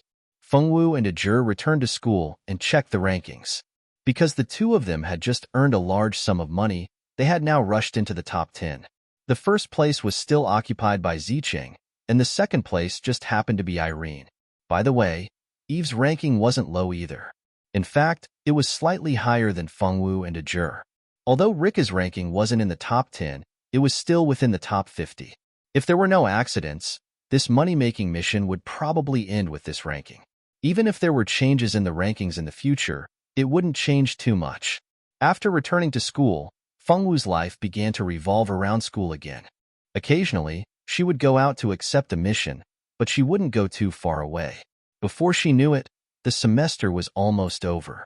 Looking back at her life for the past half of the semester, it seemed that she had been very busy. Other than attending classes, she was busy making money. She didn't even have much time to go out and have fun. Xiao Wu, did you hear? The ranking for this mission is out. You and Ajur are tied for 5th place. I heard that the school will give you a reward. When you get the reward, you have to take it out and let me see. The seniors of the previous batches kept their rewards a secret and didn't want to reveal anything. I'm guessing it must be something good. Mo Gue pulled a stool over to sit beside Fengwu. He couldn't wait to share the latest news with Fengwu. Okay, I'll show it to you. Fengwu nodded and agreed readily. Speaking of which, you and Ajur are really amazing. Our swordsman department has 3 people in it, but you're the only one in our class. The other 2 are 3rd and 4th place, but they're not from our class. Their mage department also has 3 people in the top 5. This time, because you and Ajur are tied for 5th place, there are 6 people in the top 5. Our 2 departments just happen to have 3 people in each department, so there's no need to fight. It's just that the mage department is very proud now. Although our swordsman department and their mage department each have 5 spots in the top 10, their overall ranking is higher than ours. The other departments didn't earn much because they learned relatively weak things in the beginning. Not many of them made it into the top 50, but this was normal. For example, although the alchemy department made more money in the later stages, that was only after they became junior alchemists. Chapter 173. As long as a pharmacist student grows up, they won't have to worry about money. However, their luck isn't too good. This money-making mission will only be more beneficial to them after a year or 2. Mo Guetao continued to talk about the news he had heard. Mo Guetao had been paying attention to these rumors in the school. By the way, Xiao Wu, I don't know what happened to Eve, who was originally ranked 3rd, but she was given a major demerit by the school on the grounds that she violated the school rules. If she gets 3 major demerits, she will have to drop out of school. I really don't understand what kind of mistake a freshman like her could make to be given a major demerit. I also heard that this time, Zicheng voluntarily gave up the reward for 1st place in exchange for a major demerit for Eve. If it weren't for Zicheng, she would have been expelled. When Mo Gue heard the news, he was shocked. The school rarely gave students major demerits. Moreover, it wasn't just a demerit at the beginning, but a direct expulsion. What exactly did Eve do to make the school decide to expel her? It was written that she violated the school rules, but which rule did she violate? Teacher, why didn't you explain clearly? Making us guess like this is too much. I was just talking about this. Do any of you have insider information? Our school hasn't had a major demerit for decades. They didn't even mention the reason, just saying that she violated the school rules. If they don't explain clearly, it makes my heart itch. Isn't that so? I'm dying of curiosity too. I strongly urge the school to disclose the reason for the major demerit so that we can learn from it and avoid committing the same mistake again. Come on, to be given a major demerit and expelled, how big of a mistake would it be? Maybe it's colluding with the demons or something like that. Colluding with the demons? You're really good at guessing. If that's the case, it wouldn't just be expulsion, but execution. That's true. It was obvious that although Eve's demerit had just happened, it had already spread throughout the school. There was no entertainment in the school, and the students' lives were very dull and boring. It was not easy for one or two pieces of gossip to happen, so of course, there would be a lot of people fighting to spread the news. Fengwu listened quietly. Regarding Eve's demerit, Fengwu really didn't know what was going on. She completely didn't expect that this matter had a lot to do with her. Now, Eve's hatred for her was probably as deep as the sea. Fengwu didn't know this. She never cared about Eve, so of course, she wouldn't care if Eve hated her. Speaking of the reason for Eve's demerit, it had to start with what happened in the tomb of the god of sin. In order to prevent her stupidity from being exposed, Eve actually laid a hand on Fengwu and framed her. And all of this was seen by the senior Elena. Elena was a straightforward person to begin with. She didn't have the slightest good impression of someone like Eve who plotted against a classmate. Although she didn't say anything in the tomb of the god of sin, she still reported this matter to the school when she returned. Eve was summoned to the office for a talk, and under the means of the teachers, she was seen through before she even had a chance to lie. Originally, with her major evil act of framing a classmate, she should have been kicked out of school. However, she was lucky to have such a good sister like Zicheng. Zicheng was originally the first student in this new student's mission. The first student would receive certain privileges from the school, and Zicheng directly used this privilege to exchange for the opportunity to let Eve stay in school. Elena and several other teachers tried to persuade Zicheng, but Zicheng insisted on protecting Eve no matter what. This made Elena and several other teachers who cared about Zicheng sigh endlessly. Although Elena admired Zicheng's attitude of sacrificing her own interests for a friend, Elena didn't have the slightest good impression of the person who made her sacrifice. At the same time, she naturally felt that Zicheng wasn't worth it. She also deeply sighed for her poor judgment. Because of Zicheng's intervention, Eve was of course able to stay in school in the end. However, a major demerit couldn't be forced. Fortunately, Zicheng also knew her limits. She knew where the teacher's bottom line was. She also wouldn't go overboard. If she still pleaded for leniency at this time, not only would she not gain the teacher's favor, she would also attract the impression that she didn't know when to stop. Zicheng came to plead for leniency for Eve, not only because she wanted to save a good friend or something like that. What she wanted the most was to use this opportunity to increase the teacher's favorability. Fortunately, her plan was carried out very smoothly. The teachers appreciated her behavior of not giving up on her friend, and their favorability rose by a lot. Their dislike of Eve also rose in a straight line. Zicheng's act of caring for her friend and sacrificing her own interests also increased her favorability in the class by quite a lot. There were also sympathy points. Everyone sympathized with her for being dragged down by that stupid bad woman, Eve. Seeing the increasing favorability, Zicheng was overjoyed in her heart. However, she still had a bashful smile on her face. As for Eve, she had long been touched by Zicheng. It probably wouldn't be a problem for her to die for Zicheng. Irene sat in the distance and watched as Zicheng used Eve to show off. She was very disdainful in her heart. As expected of the female lead, she really didn't let go of any opportunity to increase her favorability. Irene had returned not long after Fengwu, and the others had returned to school. That day, Erin snatched the inheritance and used her trump card that she had never revealed to anyone before, successfully escaping from the divine tomb. She left the two-realm battlefield without stopping and found a place to hide. Only after she had completely fused with the inheritance did she return to the academy. By now, her strength had already increased by quite a bit. That acquired god just so happened to be a powerful wood elemental sorcerer god. She also had wood elemental magic talent, so she successfully integrated the inheritance. After Irene received the sorcerer god's inheritance, her combat strength and healing ability had increased by several levels. As for that Eve, after she returned, she spread the rumor that she had snatched Zicheng's inheritance. Many students believed Eve's words and treated her coldly. Fortunately, Eve didn't gloat for too long. Now, retribution had come. Heske. She thought that she was a good person. She was just someone who framed her classmates. If she wanted to harm someone, she should have done it more covertly. She did it in front of Elena. If she wasn't a fool, what was she? No wonder this Eve was played around by Ziqing. She really had a pig's brain.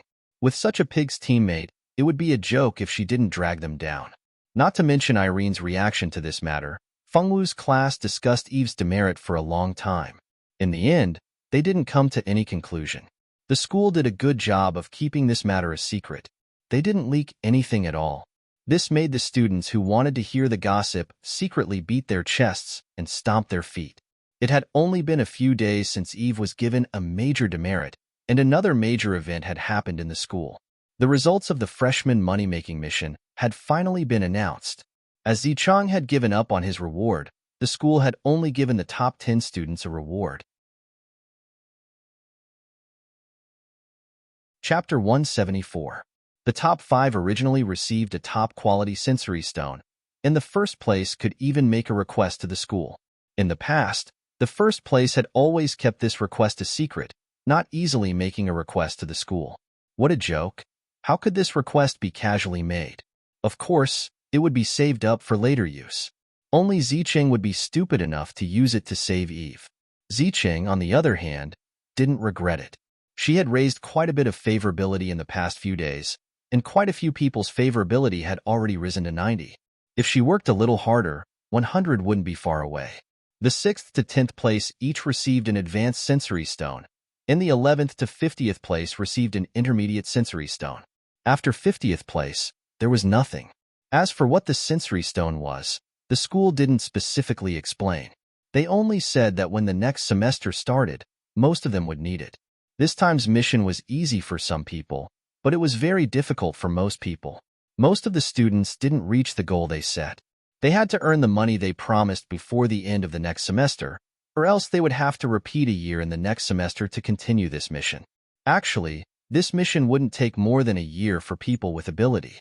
For example, Zicheng, Irene, and the others were the best examples.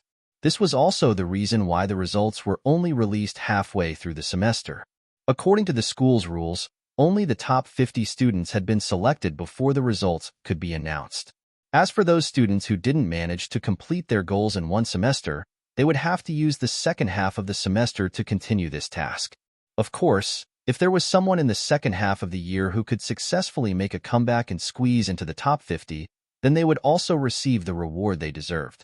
However, the Notre Dame du Starlight had been open for so many years, and it wasn't that there weren't any who could make a comeback. In the past few thousand years, there were only 1 or 2 who could make a comeback. Needless to say, the chances of making a comeback and entering the top 50 were very slim. After the simple award ceremony, the first years returned to their classrooms. Because this was only a first-year mission, only the first years were present. Students from other years wouldn't come. After returning to the classroom, Fengwu received all the items that the teacher had taken away. Speaking of which, at the beginning of the money-making mission, the teacher had ordered all the students' spatial equipment and crystal cards to be confiscated. At that time, many students in the class were unwilling. Fengwu also didn't want to let the ring leave her, but because it was the school's request, she had no choice but to comply. Later on, because he had to go on a mission, and Little Bun could no longer be brought away with him using the spatial ring, a juror went to find his teacher. In the end, through some unknown method, his teacher agreed to only take away the items in the spatial ring and not the spatial equipment. Later, many students found out that they could do this. Of course, they went to their teachers immediately and used the same method to get back their spatial equipment. He also promised his teacher that he would never sell his spatial equipment to raise money to complete the mission. Of course, there were also some students who didn't ask the teachers for their spatial equipment because they didn't want the items in their spatial equipment to explode. When retrieving her spatial equipment, Fengwu counted the items in the spatial ring in front of the teachers. At that time, when those rare items were sorted out, even the teachers were shocked. They really couldn't tell that Fengwu was actually a nouveau riche. These magic cores and all kinds of magic materials, many of them were high-quality goods that couldn't be bought outside. There were even some rare ores that were said to only be produced in a few dangerous places. There were many nouveau riches in the school, but the only one who could be so rich that the teachers didn't dare to believe it was Fengwu. Although the other students' family conditions were very good, they were still only students. Of course, the truly valuable things in their family couldn't be placed on a child. Those teachers didn't know that Fengwu actually didn't know how valuable the things in the ring were. Ever since she got the ring from Little Yu, Fengwu didn't carefully look at what was inside. She just used it to store more things. Although she didn't look carefully, Fengwu still knew that there weren't many things in the ring. There was only a small pile.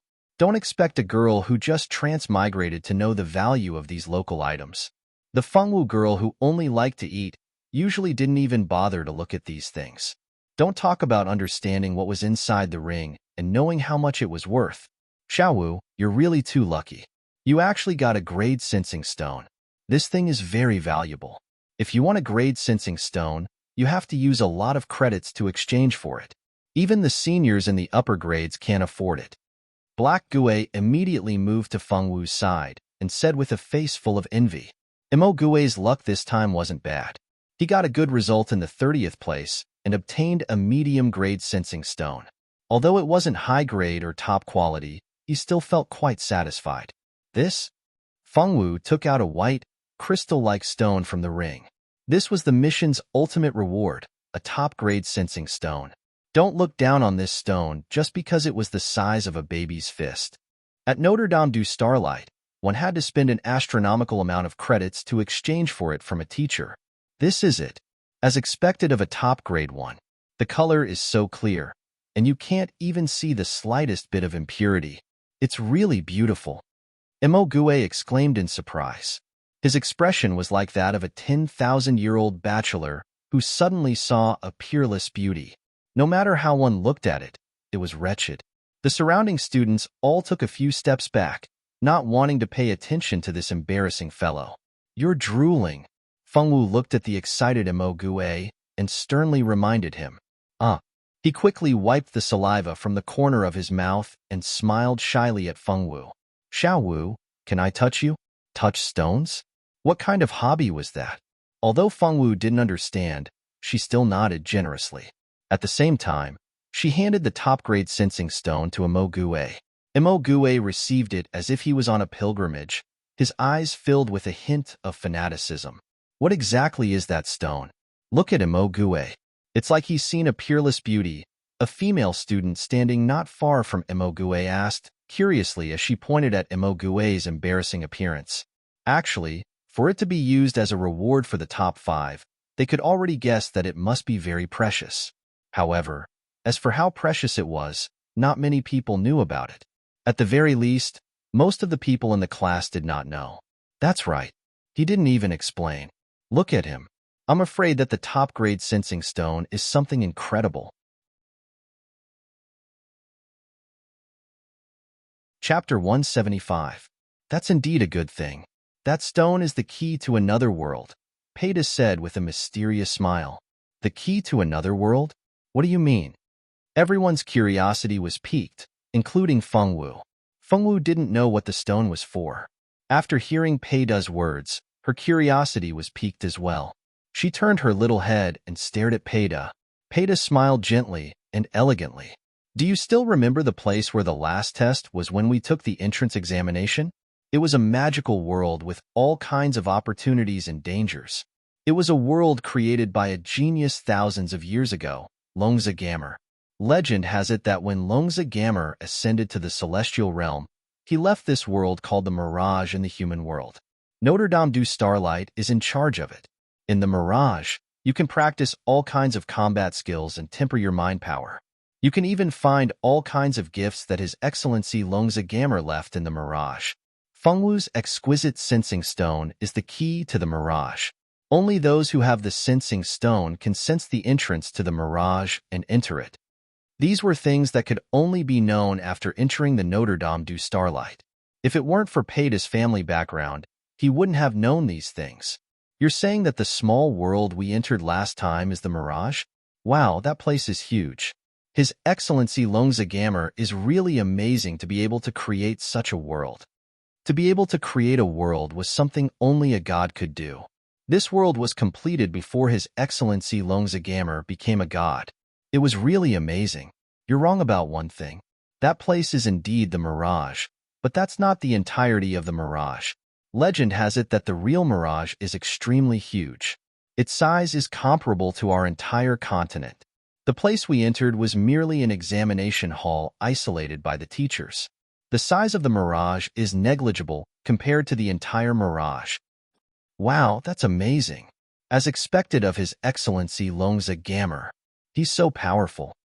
When will we be able to enter the mirage to take a look? The school gave the sensing stone to Fengwu. Does that mean that Fengwu can enter the virtual realm to cultivate? The students in the class began to discuss among themselves.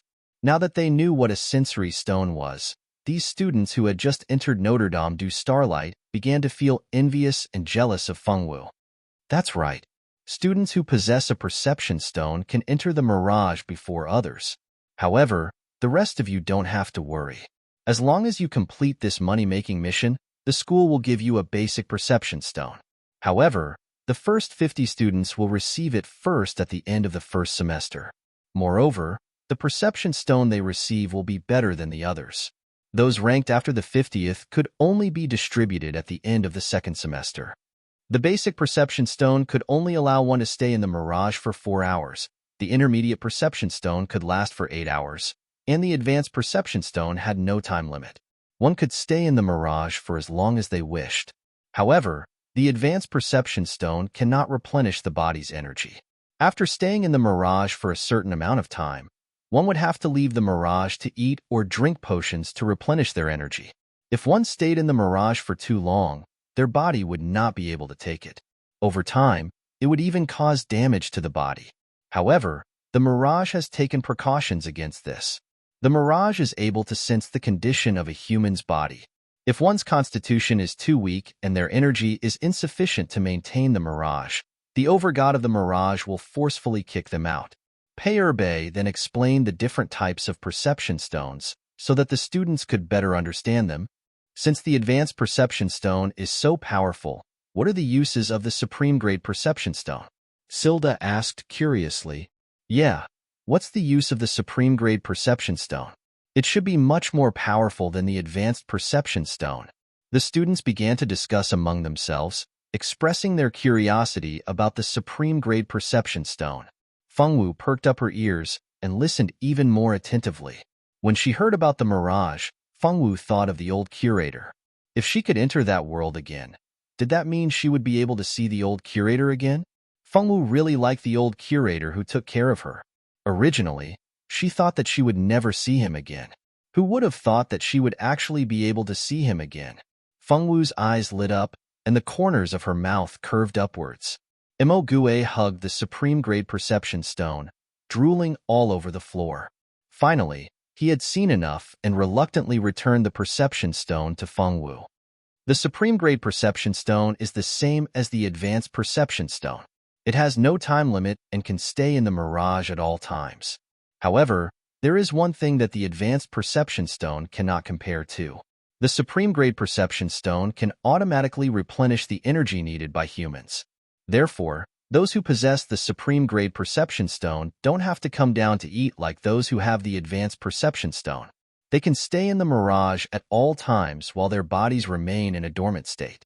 However, it's not good to stay in the mirage all the time. It's better to get up and move around a bit. I heard that there was once a person who used a supreme grade perception stone to stay in the mirage for a month. In the end, when he came back down, he couldn't even walk. He only regained control of his body after 7 days.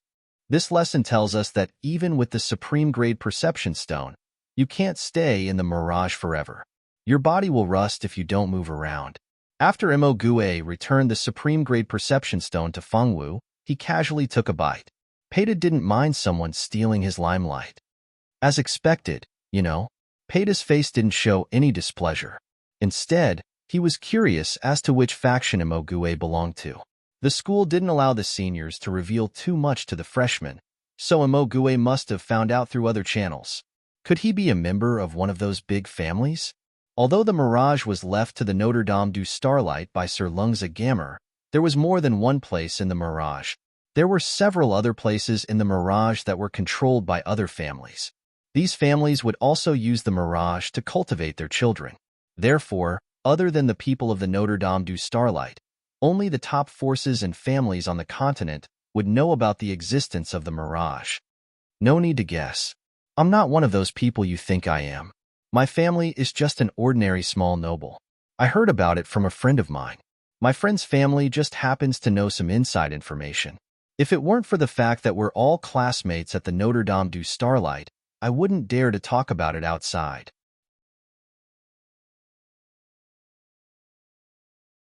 Chapter 176. Imogue shrugged. He didn't need to ask to know what Peita was thinking. Imogue wasn't lying. He knew that it was a good friend who told him. He had promised his friend that he wouldn't take the initiative to spread the news about the Perception Stone and the Mirage unless he entered the Notre Dame du Starlight and obtained a Perception Stone among the freshmen. I see. Peita nodded and didn't ask any more questions. After knowing what the Perception Stone was and what it could be used for, the students who hadn't completed their missions exploded with enthusiasm. They wanted to complete their missions as soon as possible so that they could enter the Mirage and gain experience. Fengwu's top-grade Perception Stone was, of course, so terrible that it attracted a lot of attention. Previously, no one knew what it was, so there weren't many people who wanted to see it. However, after knowing how precious the Perception Stone was, the number of onlookers immediately increased. Fortunately, Fengwu wasn't a stingy girl. She generously took out the top-grade Perception Stone for the students to see. For the entire day, almost all the students in the class were discussing the Perception Stone.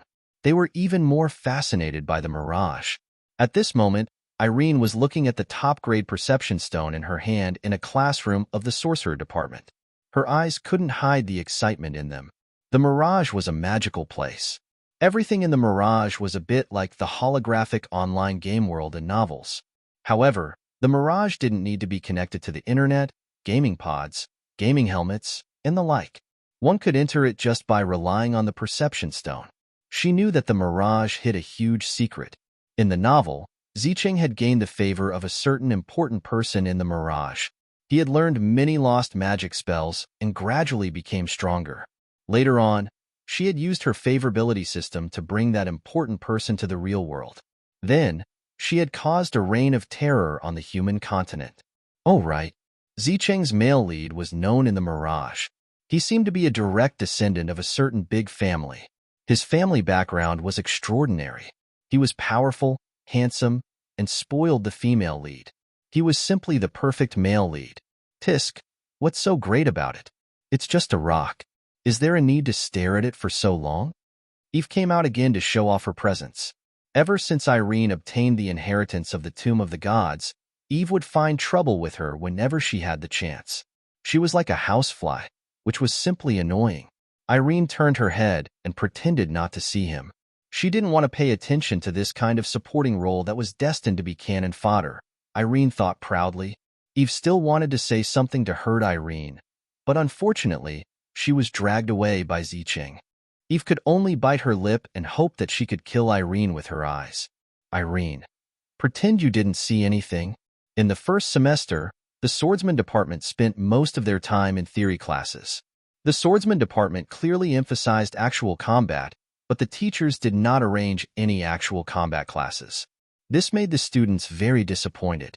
They could only hope that in the next semester, they would arrange some new classes. Always attending theory classes was the most boring. After the results of the money-making mission were announced, the semester ended just like that. There wasn't even a ceremony for the end of the semester. At the end of the semester, most of the students chose to go home. Ajur and Imogue naturally had to return to their families. Even Fengwu's 3 girls in the same dormitory went home one by one. Only Fengwu was left in the dormitory. Fengwu packed up her things and didn't stay in the dormitory. Tianyue's family had already invited her to stay in their house. Fengwu never knew how to be polite, so she nodded and agreed. For Fengwu, there was nothing better than living in Tianyue's house. There was someone to take care of little Bon. For Fengwu, the saddest thing was that she couldn't eat in the student cafeteria during the holidays. Fengwu said that the food in the cafeteria was okay and cheap. Unfortunately, she couldn't eat it now. Fortunately, Little White had good culinary skills. Soon, Fengwu forgot about the student cafeteria under Little White's feeding. Due to the holidays, Tianyue's family originally worked in the student cafeteria of Notre Dame du Starlight. Now that the students had left, the cafeteria naturally closed. Right now, Tianyue's family had nothing to do at home. Similarly, Tianyue's children were also on holiday. Of course, Tank was included. Fengwu naturally received a warm welcome when she arrived at Tianyue's house. Little Bun was directly carried away by Tianyue. According to Tianyue, she was someone who couldn't stay idle and had nothing to do. Before school started, Little Bun would be taken care of by her. Fengwu girl didn't have any objections to this. Xiaowu, is the two-realm battlefield fun? I heard that there are many powerful fellows there. Did you meet them? Tianyue's son, Lan Tian, asked curiously with his large eyes. I did. How powerful is that fellow? Is he as powerful as the demon you met last time? Lowly Lan Yu also came to join in the fun. This last was asking about the demon that Fengwu and the others met when they went to Frost City. Yes, this one is even more powerful.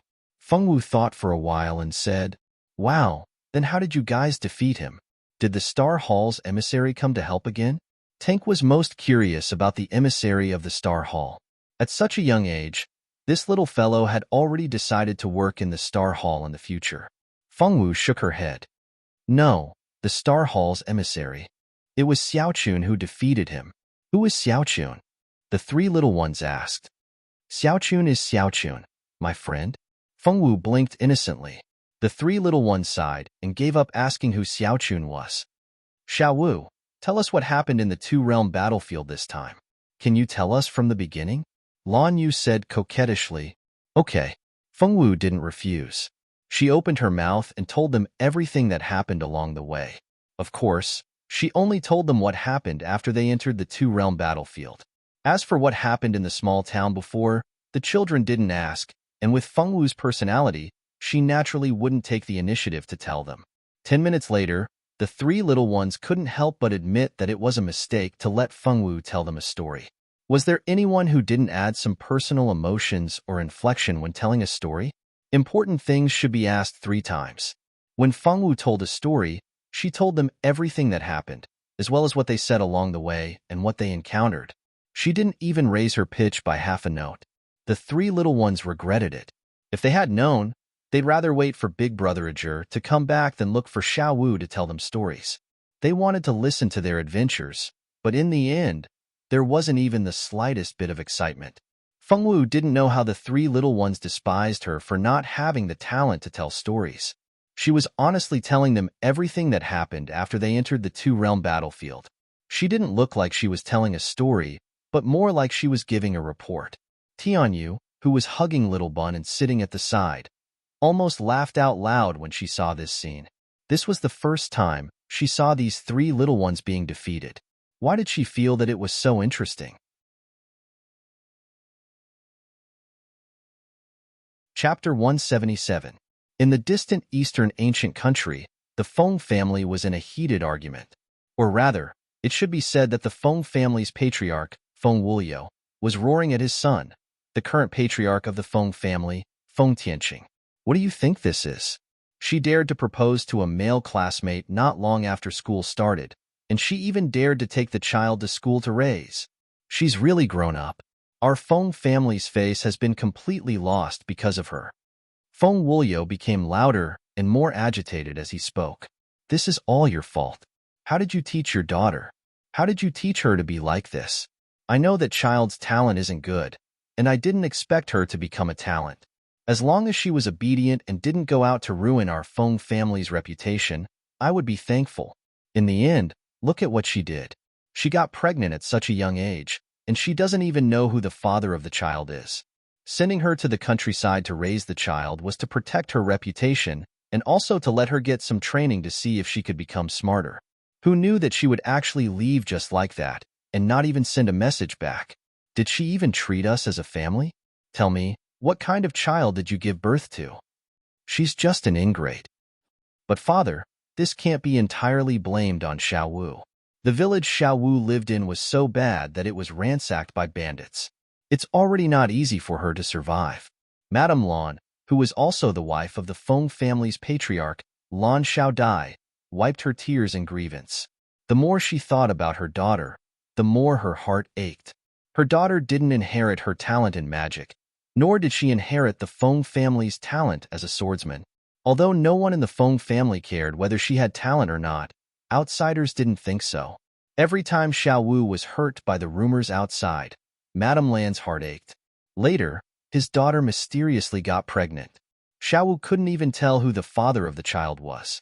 The old man used the excuse that Xiao Wu was ruining the family's reputation and sent Xiao Wu to a small village.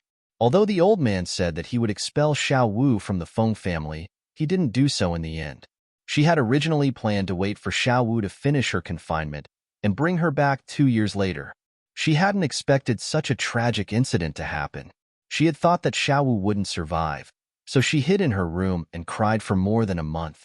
It wasn't easy for her to hear from the old man that not only was her Xiao Wu alive, but she had also entered the Notre Dame du Starlight.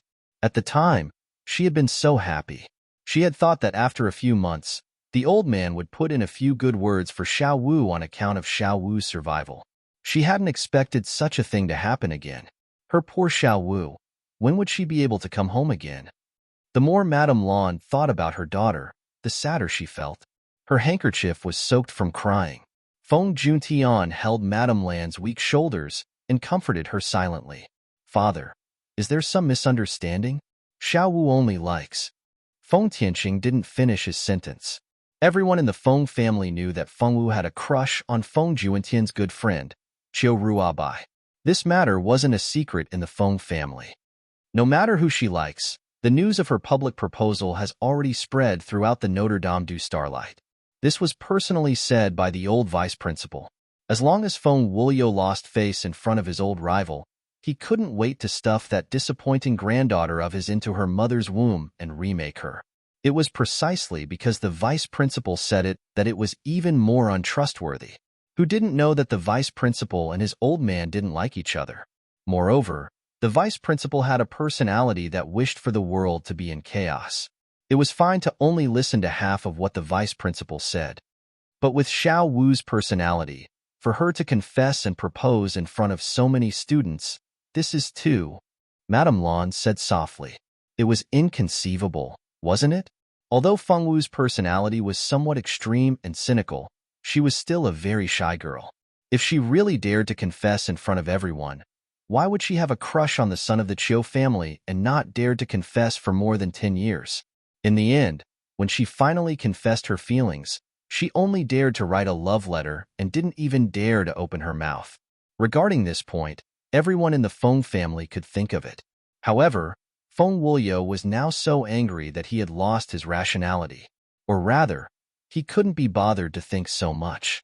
After being reminded, Feng Wuliu also seemed to have thought of this point and didn't continue this topic. After scolding his son, daughter-in-law, and grandson, he mercifully let everyone leave. Madame Lan followed beside Feng Tianqing and hesitated to ask her husband to bring her daughter back. Xiao Wu had never suffered since she was young. Now that she was studying alone in another city and it was already the holidays, she had nowhere to go. What should she do?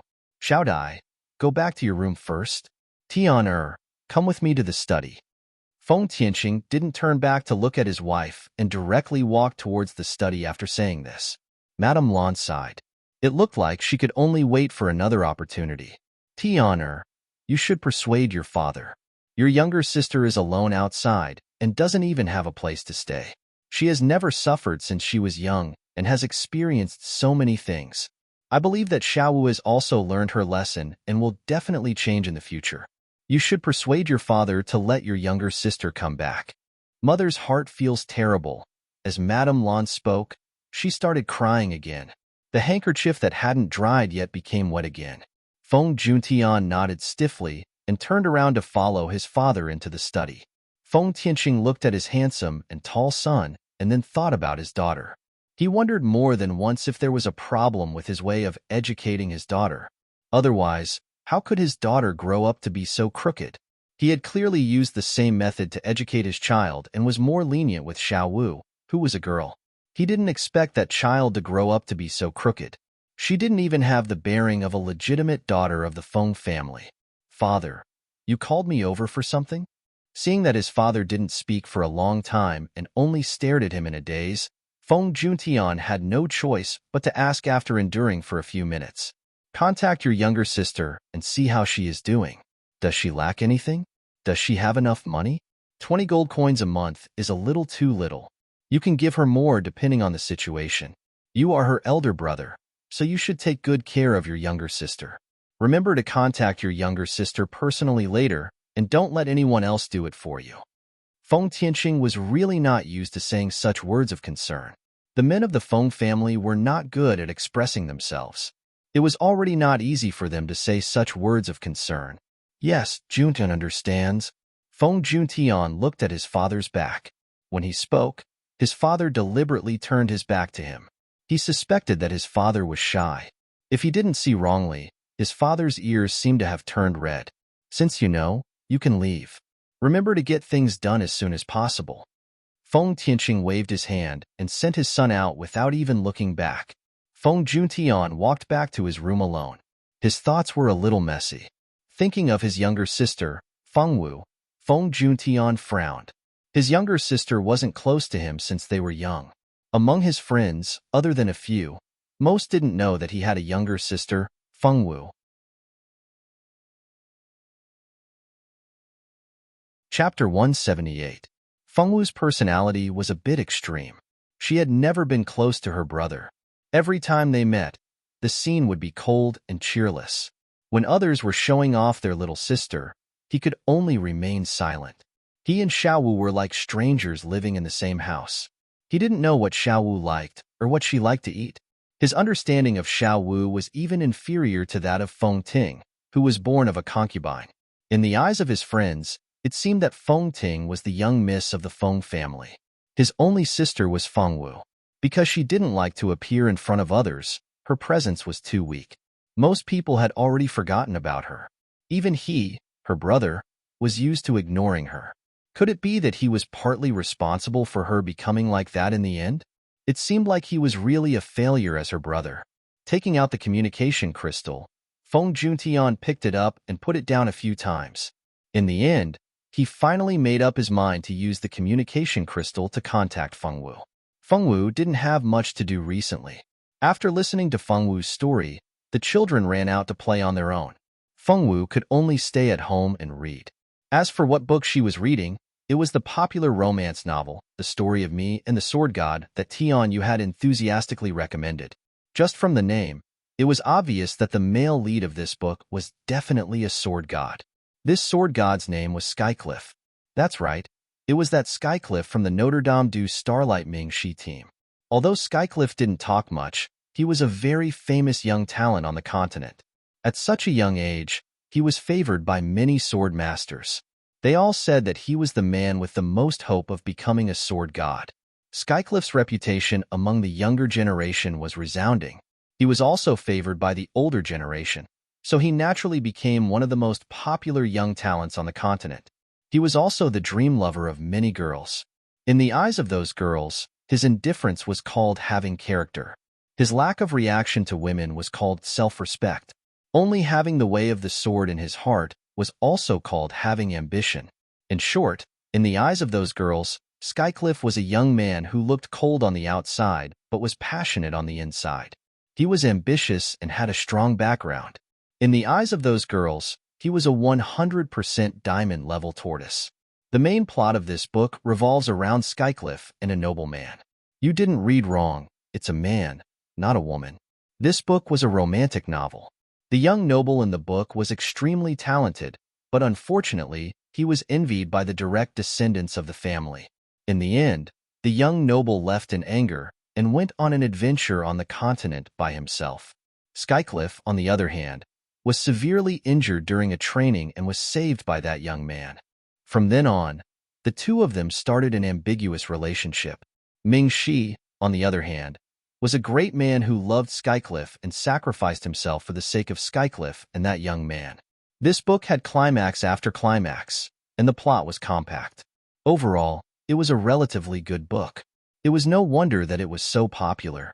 Fengwu finished the book in the shortest time possible after reading for 4 hours straight.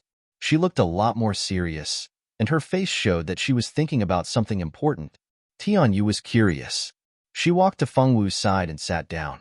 Xiao Wu, what's wrong with you? Are you bored? Why don't we go out for a walk? I don't feel like going. Fengwu shook her head. She was very busy now, and she was thinking about a very important problem. What's wrong with you? Did you encounter something unhappy? Tell me, sister will give you some advice. Tianyu was not that old, and because she didn't want to be called old, she asked Fengwu to call her sister. Sister Tianyu, Ming Shi likes men. What should I do? Fengwu looked at Tianyu, bit her lip, and asked carefully. Fengwu wanted Ming Shi to be Xiao Wu's father, but now she suddenly found that Xiao Ye's future father might run away with a man. This made Xiao Wu feel a little overwhelmed. Could it be that she was thinking about Ming Shi, the person she was thinking about? Tianyu had a headache. Did this girl think that novels were reality? It had to be said that Tianyu was right. This was Fengwu's first time reading a romance novel. Previously, when she read books in the library, she also read literature books that were helpful for her studies. This was the first time she came into contact with a romance novel like this, so this girl didn't know that these novels were just the product of some people's imagination. She thought that something really happened between Ming Shi and Skycliff. Xiao Wu, this is... Just as she was about to say that this was a novel and that there was no need to treat it seriously, Fengwu suddenly took out a communication crystal from her spatial ring. This communication crystal was originally with the original owner.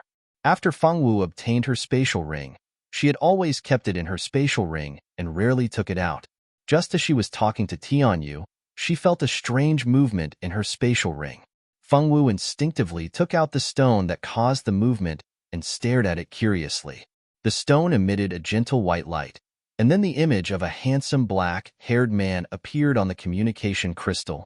The image wasn't big, but it was enough to see the man's figure and appearance.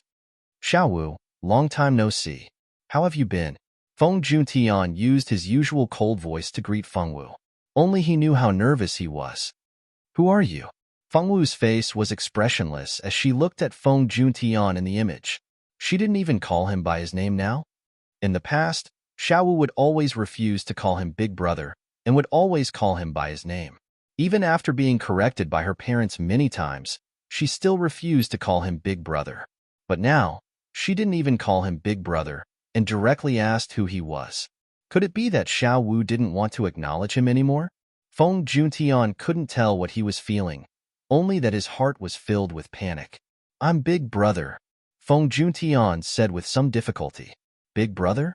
You're Big Brother. The first thing that came to Feng Wu's mind was those little girls who had older brothers at the foot of Mount Yuehua. Those girls' older brothers always helped those girls to make trouble for her. Now that she had an older brother, would this older brother also play with her and help her no matter what happened, just like those children's older brothers? Hello, Big Brother. I'm Feng Wu. Xiao Wu was a little happy. She also had a big brother, so she was very happy.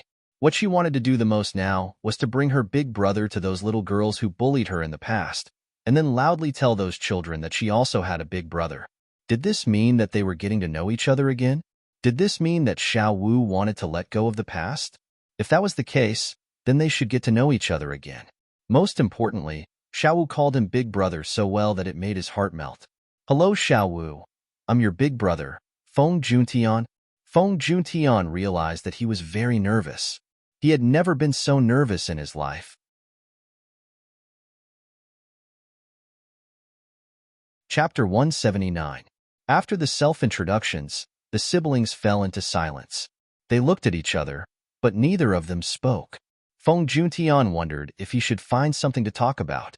It wasn't easy for his little sister to call him Big Brother, so he wanted to talk to her more. But no matter how he thought about it, he didn't know what to say. Although he had two little sisters at home, they always found things to talk about on their own. They had never asked him to take the initiative to do so. This was the first time he had encountered such a situation, so he was a little confused. Xiao Wu, have a chat with your brother. You haven't seen each other in such a long time, so you should have a lot to talk about. Tianyu sat at the side and couldn't bear to watch any longer. He was Xiao Wu's brother indeed. The siblings were both silent, and had the same paralyzed expression. What do you want to talk about? Fengwu turned her head, her eyes wide open. Tianyu sighed inwardly with a headache and said, "You can tell your brother about what happened to you at school and what you want to ask." Fengwu understood and nodded. She turned to look seriously at the figure in the video. "I want to help Little Bun find a father. Why won't he agree? Little Bun is clearly very cute and fun to play with." The girl's voice was filled with grievance. She couldn't understand why Mingxi wouldn't agree to her proposal. Before returning to school, Fengwu had actually proposed to Mingxi again. The scene at the time was like this. On the bustling street, a young man and a young woman stood quietly by the side. The young man's alluring face and the young woman's beautiful little face became a beautiful scenery on the street. Beside the young man and woman stood several handsome men and beautiful women of different styles. It was truly a group with off-the-charts good looks. Instantly, countless people turned their heads to look at them from time to time. The people standing there were Mingxi and Fengwu's group. After returning to Central City, Zicheng had used some excuse to leave with Eve and Rika. Fengwu and the others were also saying goodbye to Mingxi's group. "Seniors, we'll meet again at school." A juror waved at the seniors.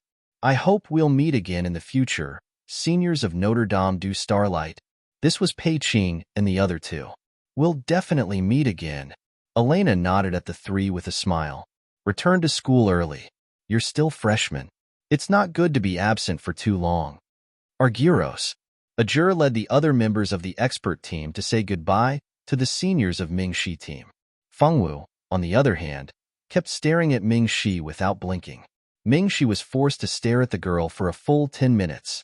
In the end, he couldn't take it anymore. He coughed softly and said, "Xiao Wu, do you have something to tell me? Do you have a cold?" Fengwu finally spoke. As soon as she spoke, everyone else stopped talking. They were waiting to watch the show between the two of them. "No, it's just that my throat is a little dry. I'll be fine after drinking some water." Mingxi could only find an excuse to explain. "Here's some water." Fengwu took out a water bottle from her space ring. Her eyes were bright as she handed the water bottle to Mingxi. Her little face was full of anticipation. She looked like a cute puppy waiting for its owner to stroke its fur. Mingxi was shocked by his own imagination. He really couldn't tell Fengwu that he didn't want to drink water. He couldn't say no, so he took the water bottle. He wanted to take a sip and then hand it back. He didn't expect the girl in front of him to keep staring at him. The anticipation in her eyes was so obvious that anyone who wasn't blind could understand what she wanted to express. Was he trying to make him drink all the water? Should he drink it, or drink it, or drink it? Under such a gaze, it would be like committing a crime if he didn't finish the water. Mingxi had no choice but to finish the water bottle in one go. When he finished the water bottle, he was about to say thank you. He didn't expect another bottle to be handed to him. The corner of Mingxi's mouth twitched. If he hadn't known this girl for a while and knew how honest she was, he would have thought that he was being pranked. Elena and the others didn't mind watching the show. They were all excited to see Mingxi suffer. To make Mingxi, who was always smiling, show such an expression, "Girl, you're really not an ordinary person. Our seniors have high hopes for you." Fengwu's little face was full of anticipation. Her little expression was so cute that it made people unable to refuse. Also, with those big watery eyes, Mingxi suspected that if he dared to refuse, this girl would immediately cry in front of him. After taking the water bottle, Mingxi finished it again.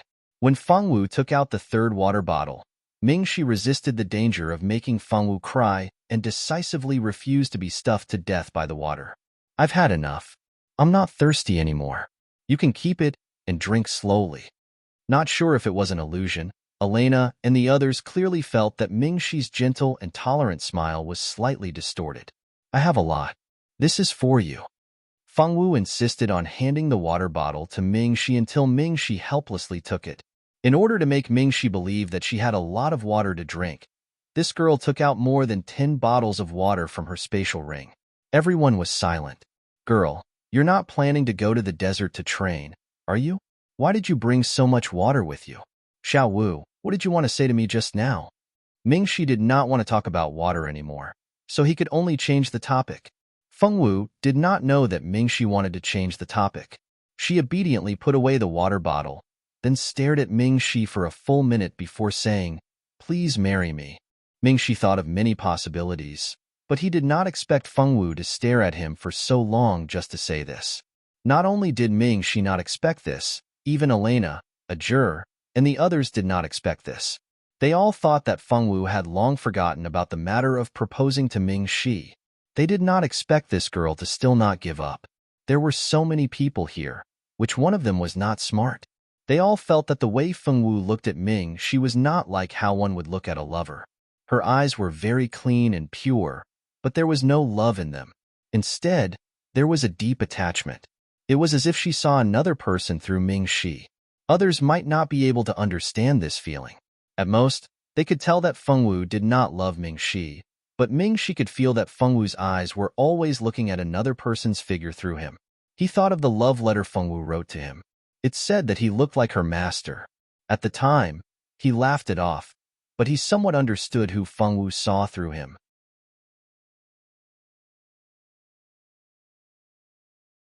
Chapter 180. Xiao Wu, why must you marry me?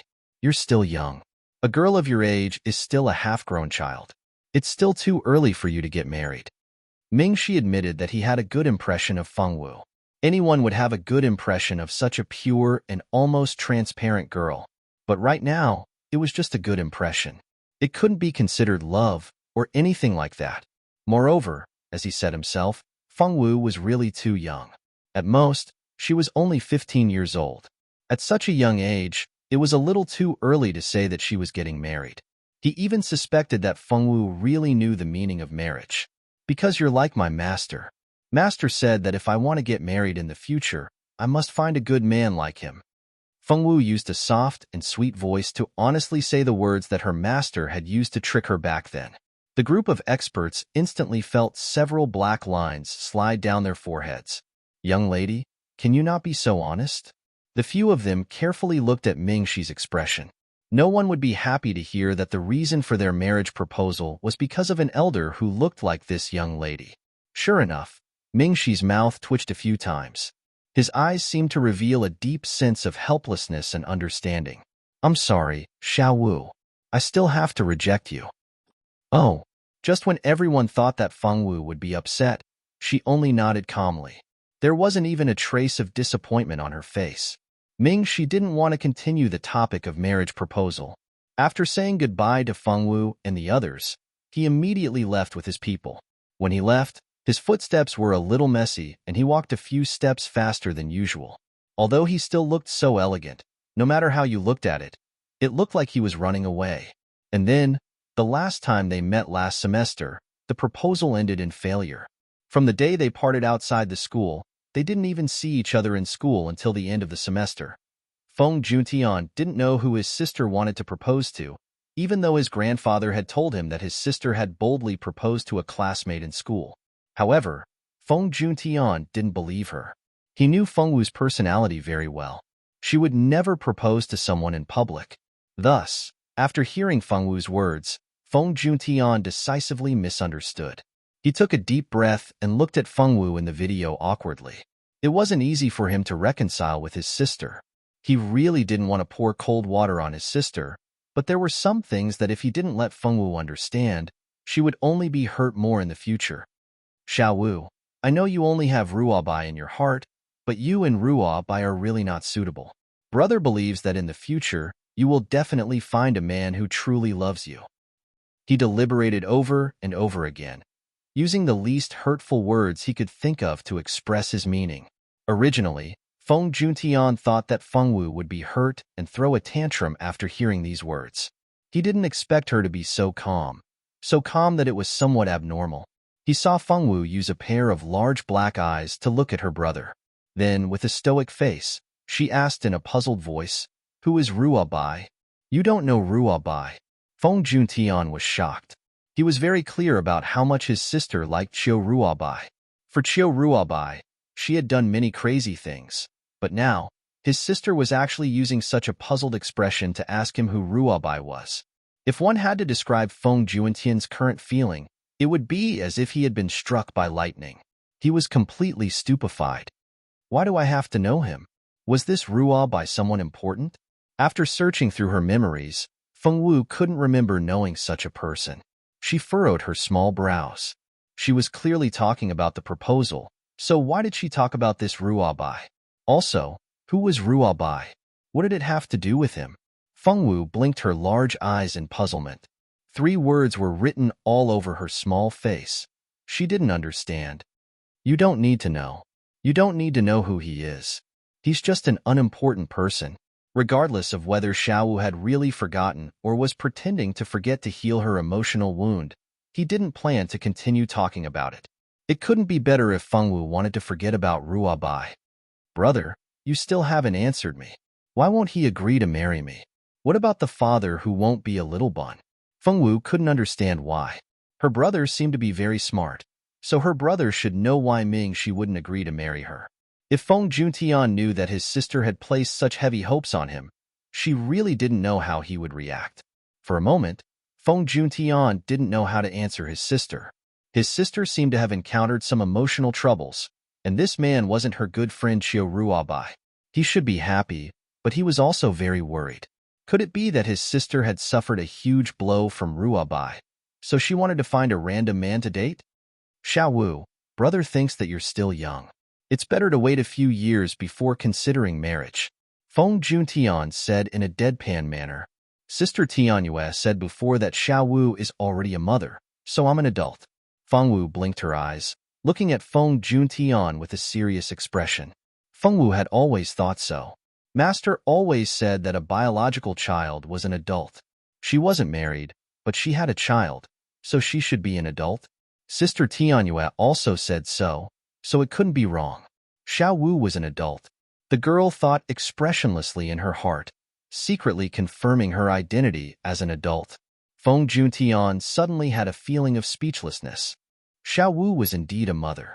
For a woman who was a mother, it was too far-fetched to insist that she was a child. Because he didn't know how to deal with his sister's problem, Feng Juntian used the excuse of helping Feng Wu find a way to successfully propose and close the communication crystal as quickly as possible. On the other side, Feng Wu was in a very good mood and the corner of her mouth twitched. Brother said that he would think of a way. Once her brother figured it out, Senior Ming she would definitely agree to marry her. Thinking like this, the girl's mood immediately soared. She clearly had high hopes for her brother, and she never thought that her brother might be tricking her. At this time, in the Feng family, the brother that his sister had placed high hopes on was sitting in a daze in his room. As a man with zero experience in love, and even holding hands with girls was limited to his sister, Feng Juntian was under a lot of pressure. After closing his eyes and thinking for a full 5 minutes, he finally moved. With steady steps, Feng Juntian walked straight into his mother's room. Madame Lan was currently sitting in her room with a worried expression, wiping away her tears in front of the mirror. From time to time, she would wonder if her daughter was doing well and if she would starve. Her daughter had been spoiled since she was young and had never suffered. It was already very difficult for her to live alone. If she had to raise a child, wouldn't that be adding fuel to the fire?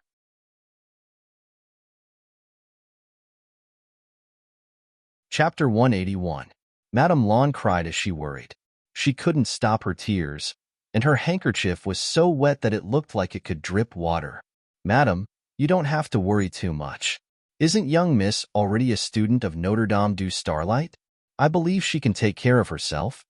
This woman who was busy comforting Madame Lan was no stranger to Feng Wu. She was Qing Lian, who had taken care of Feng Wu for a period of time. Because Qing Lian had been brought back by the Feng clan elder, she had managed to avoid the massacre of the village.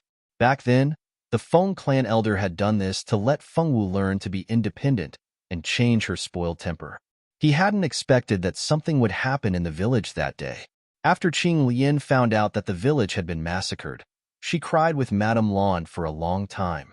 Only when she confirmed that Feng Wu had arrived at Central City and had become a student of Notre Dame du Starlight did she truly relax. Qing Lian was right when Feng Juntian arrived. Qing Lian's eyes lit up when she saw Feng Juntian. Eldest young master, you're here. Hurry and persuade Madam. What if Madam continues crying like this? It'll hurt her eyes. Aunt Lian, you can leave first. I'll talk to Mother. Feng Juntian was very similar to the Feng clan elder. They both didn't like weak women, but his mother was a woman who was as gentle as water. In Feng Juntian's impression, his mother's greatest hobby was crying. When she was in a good mood, she would cry. When she was in a bad mood, she would cry. When she heard about sad things, she would cry. When she saw a tragic scene in a novel, she would cry. He remembered that when he was young, he had learned sword skills from his grandfather. At that time, he would be covered in wounds every day. His mother would always cry as she applied medicine for him. Later on, he was scared by his mother's tears and didn't dare let his mother see his wounds anymore. His grandfather always said that he hoped that his sister wouldn't be like his mother. Their Feng family's girls couldn't cry so easily. He had never understood why his father, who had grown up under his grandfather's teachings, would fall in love with a woman like his mother, who was like water. He had heard that the love between his father and mother had encountered some obstacles, but fortunately, his grandfather was not an inflexible old man. In the end, he had agreed to his parents' marriage. After so many years, his mother's heart was still as sentimental as a young girl's. However, his father didn't mind and liked his mother very much. As a son, Feng Juntian naturally couldn't raise any objections to his parents. After Qinglian left, Madame Lan seemed to have suddenly thought of something and stopped crying. Her eyes were red as she held her son's hand, looking a little emotional. Tianer, what did your father say to you? Did I ask you to bring your sister back? Am I right? Am I right? Feng Juntian suspected that if he dared to say no, his mother would definitely start raining cats and dogs. Mother, I have something to ask you. Feng Juntian said expressionlessly with a stoic face. Madame Lan was stared at by her son's stoic face and forgot all her questions. What is it? This son of hers was usually taught by Feng Wuliu and Feng Tianqing. Feng Wuliu was afraid that she would teach his son to be a weakling who wouldn't be able to inherit the Feng family in the future. Thus, he had never allowed him to interfere with his son's education. In her impression, her son was very capable and could solve any problem by himself. If he couldn't solve it, he would only ask his father or grandfather. This was the first time she had heard that her son had something to ask her. This made Madame Lan instantly wonder if she had heard wrongly, or if she had not woken up yet. Mother, I want to know how to make a man agree to marry a woman. In the Feng family, only his mother would be infatuated with those romance novels. Thus, in Feng Juntian's heart, his mother, who had read so many romance novels, should be able to tell him the answer. Madame Lan's eyes widened in shock. Could it be? Tianer, you've finally fallen in love? Her voice changed because of her excitement. It's not me. I'm asking on behalf of a friend. He didn't dare to say that he was asking on behalf of Feng Wu. He was afraid that his mother, who had an unusually strong mind, would think too much. Perhaps she would run to Notre Dame du Starlight to look for her sister if she couldn't figure it out. So that's how it is. How disappointing. I thought that Tian had reached the point where he wanted to find a girlfriend. She thought that Sun Mu was finally enlightened, but it turned out that she had been happy for nothing. Feng Juntian's mouth twitched imperceptibly. Mother, do you have any good suggestions? Your friend is a girl? Madame Lan finally remembered that her son's question seemed to be for a girl. But did her son have any female friends? It seemed that the younger sisters of her son's best friends counted. Could it be that those girls had their eyes on a boy but didn't know how to pursue him? Seeing his mother's eyes grow brighter and brighter, Feng Juntian could practically imagine what his mother was imagining. If that girl doesn't have any love experience, I strongly recommend this book, Chasing a Prince Charming 99 Times, and this The Diary of a Chaser. These two books are currently the best-selling novels about girls chasing boys. If you still feel that it's not enough, you can also read this 101 Ways to Woo a Goddess. Although it's a textbook about chasing a girl, many of the methods in it can be used to chase boys as well. When your friend finishes reading these 3 books, she will definitely be able to handle that boy. I'll give the books to you and teach them to the girl so that she can read them slowly. Consider this a gift from Auntie. If you knew that these books were for your daughter, are you sure you would still give them to her? Feng Juntian thought silently in his heart. There's no need, Mother. She's not here. These books are sold everywhere. Let her go to a bookstore and buy one herself. Madame Lan had wanted to give the books to show her support for that girl, but she couldn't give it away. Helpless, she gave the books to her son, reasoning that her son might meet a girl he liked in the future. When that time came, he could use the methods described in the books to pursue that girl. Feng Juntian didn't know what to say anymore. He took the 3 books that he definitely didn't know how to read and went straight back to his room to contact Feng Wu. After telling Feng Wu the names of the 3 books, Feng Juntian heaved a sigh of relief. Although he knew that Xiao Wu was still too young and shouldn't fall in love and get married too early, he just couldn't say no to those clear eyes of hers.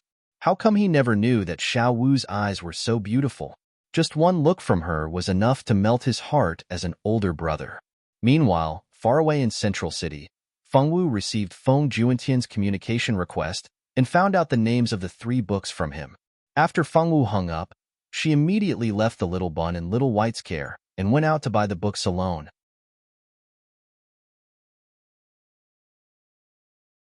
Chapter 182. After buying 3 best-selling books from the bookstore, Feng Wu began a serious life of reading books. After memorizing all the methods to chase after a man and a woman mentioned in the books, Feng Wu began to worry again. Where was Senior Mingxi? The coincidental encounters mentioned in the books included giving flowers, giving precious jewelry, all kinds of compliments, and finding an opportunity to go through thick and thin with the other party. Blocking a sword for the other party, not abandoning the male protagonist when he was in a difficult situation, silent care and comfort, and many other methods that she saw in the books. How to implement when there was no male protagonist, asking for explanations, asking for help, and all kinds of other things. Feng Wu didn't know what to do, so she could only use the communication crystal that Ajur gave her to stop harassing her good friend. Xiao Wu. Ajur didn't expect that Xiao Wu would think of looking for him in just a few days after they separated. He always thought that with little Feng Wu's personality, even if they didn't contact each other during the holidays, she wouldn't have any reaction. Ajur, what should I do if I can't find Senior Mingxi? Feng Wu looked at Ajur with a wronged expression. Her pitiful appearance made her look like some kind of small animal, making people want to stroke her fur. Ajur suppressed the urge to pat the girl's little head and seriously helped Feng Wu think about it. Then, he came up with a more reliable idea. Xiao Wu, go to the virtual realm. During the holidays, Senior Mingxi might go home. When he's at home, he'll definitely go to the virtual realm to cultivate. You might be able to meet Senior Mingxi there. In fact, Ajur was just guessing. He wasn't sure if Mingxi had accepted a mission from the school or gone home. In order to stop Feng Wu from looking at him with such a wronged expression, he had no choice but to come up with this idea. At worst, if she didn't meet Mingxi, he would say that the virtual realm was too big and let her search in peace. By the time she did that, the holidays would be over. This was a great idea. How could he be so smart? The virtual realm? How? Feng Wu blinked, her eyes filled with innocence. After teaching Feng Wu the way to sense the virtual realm, Feng Wu finally hung up the communication crystal, satisfied. On the other side of the communication crystal, Ajur sat silently at the head of the bed, staring blankly at the communication crystal. That heartless brat actually hung up on him. After learning the way to find Mingxi, Feng Wu told Tianyu about it. Then, she handed the little bun over to Little White and ran into the room alone to sense the door to the virtual realm. The method Ajur told Feng Wu was very simple. As long as she emptied her mind and connected her mind to the sensory stone, she would be able to sense the door to the virtual realm. Then, her mind would leave her body and transform into another person to enter the virtual realm. When the other person formed by the mind went into the virtual realm, the physical body in the outside world would be protected by the sensory stone. If there was any danger, the mind would be forcefully pulled out of the door to the virtual realm. Although Ajur made it sound simple, the first time sensing the virtual realm was actually the most difficult. It required a lot of concentration. An average person would need a few hours to sense the door to the virtual realm. Some people would even need a day. Fortunately, this situation would only occur during the first time. After the first time, this situation would not occur again. In the future, as long as one's mind entered the sensory stone, they would be able to enter the virtual realm. Feng Wu followed Ajur's method and successfully connected to the virtual realm for the first time in just a few minutes. This was really an amazing result. If the teachers knew about this, their jaws would definitely drop. Although the time taken to connect to the virtual realm for the first time was different for everyone, with some taking longer and some taking shorter, and most people would spend a few hours. Even the shortest known time to successfully connect to the virtual realm was half an hour. For someone like Feng Wu to connect to the virtual realm in just a few minutes was unheard of, let alone seen. When Feng Wu successfully connected to the virtual realm, she felt that her consciousness seemed to have entered a strange place. She came to a long crystal wall tunnel. In front of the tunnel was an open door. Behind the door was a white light, and it was impossible to see what was behind it. At this time, there were many people moving forward in the tunnel. Their goal was very similar, the door in front of them. Old 4, how's the mission? Did you complete it? Don't talk about it. I was unlucky and got killed. I wasted a mind power recovery potion to come back here. Don't let me find the bastard who shot me in the back. I'll kill him 10 times over if I find him. Aaliyah, you changed into a new outfit. It's so pretty. A girl's envious voice rang out. Of course it's pretty. This is the work of Master Ivan, one of the top 100 sewing masters in the virtual realm. How can it not be pretty? The girl said proudly. It must be very expensive. Of course, I spent a total of 500 gold coins to buy it. Do you want to form a party to kill a boss later? Of course. Which boss? Su and I. Feng Wu followed the group forward with a poker face. Along the way, she kept hearing these words that she didn't understand. Feng Wu's face was still expressionless. In her heart, one word was written, dumbfounded. If Irene was here and heard these people talking, she would definitely cry out in surprise. This was the rhythm of an online game. When the group walked through the door, the scene in front of Feng Wu immediately changed. In front of her was a small village. The village was peaceful and quiet. A large group of people wearing coarse clothes like her came and went hurriedly in front of her. Feng Wu couldn't understand what was going on. Although she didn't understand what these people were doing, Feng Wu knew that she was now in the virtual realm. But how was she going to find Ming Shi? Before she knew it, Feng Wu stood at the entrance of the village in a daze for a full quarter of an hour. A beautiful girl with black hair stood alone at the entrance of the village. Passers-by would turn to look at her from time to time, trying to guess what this girl wanted to do by standing there. Mariana was the third daughter of the main branch of the family. She was extremely talented. She was a dual-element magician of the metal and fire element. This kind of talent made her highly valued in the family. Moreover, she had obtained a top-grade sensory stone, which allowed her to enter the virtual realm to improve her strength. She had only obtained the stone not long ago, so she spent her days in the novice village. To her, the virtual realm was a world full of challenges and unknowns. If it weren't for the fact that staying in the virtual realm affected her body in the outside world, she wouldn't have minded staying in there forever.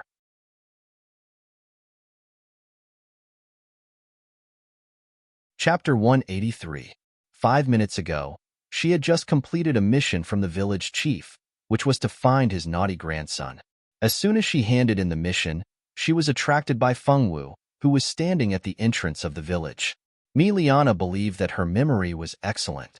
She had done 2 tasks, but the girl was still standing here, which made her a little curious, so she approached Feng Wu to see what made the girl stand at the entrance of the village in a daze.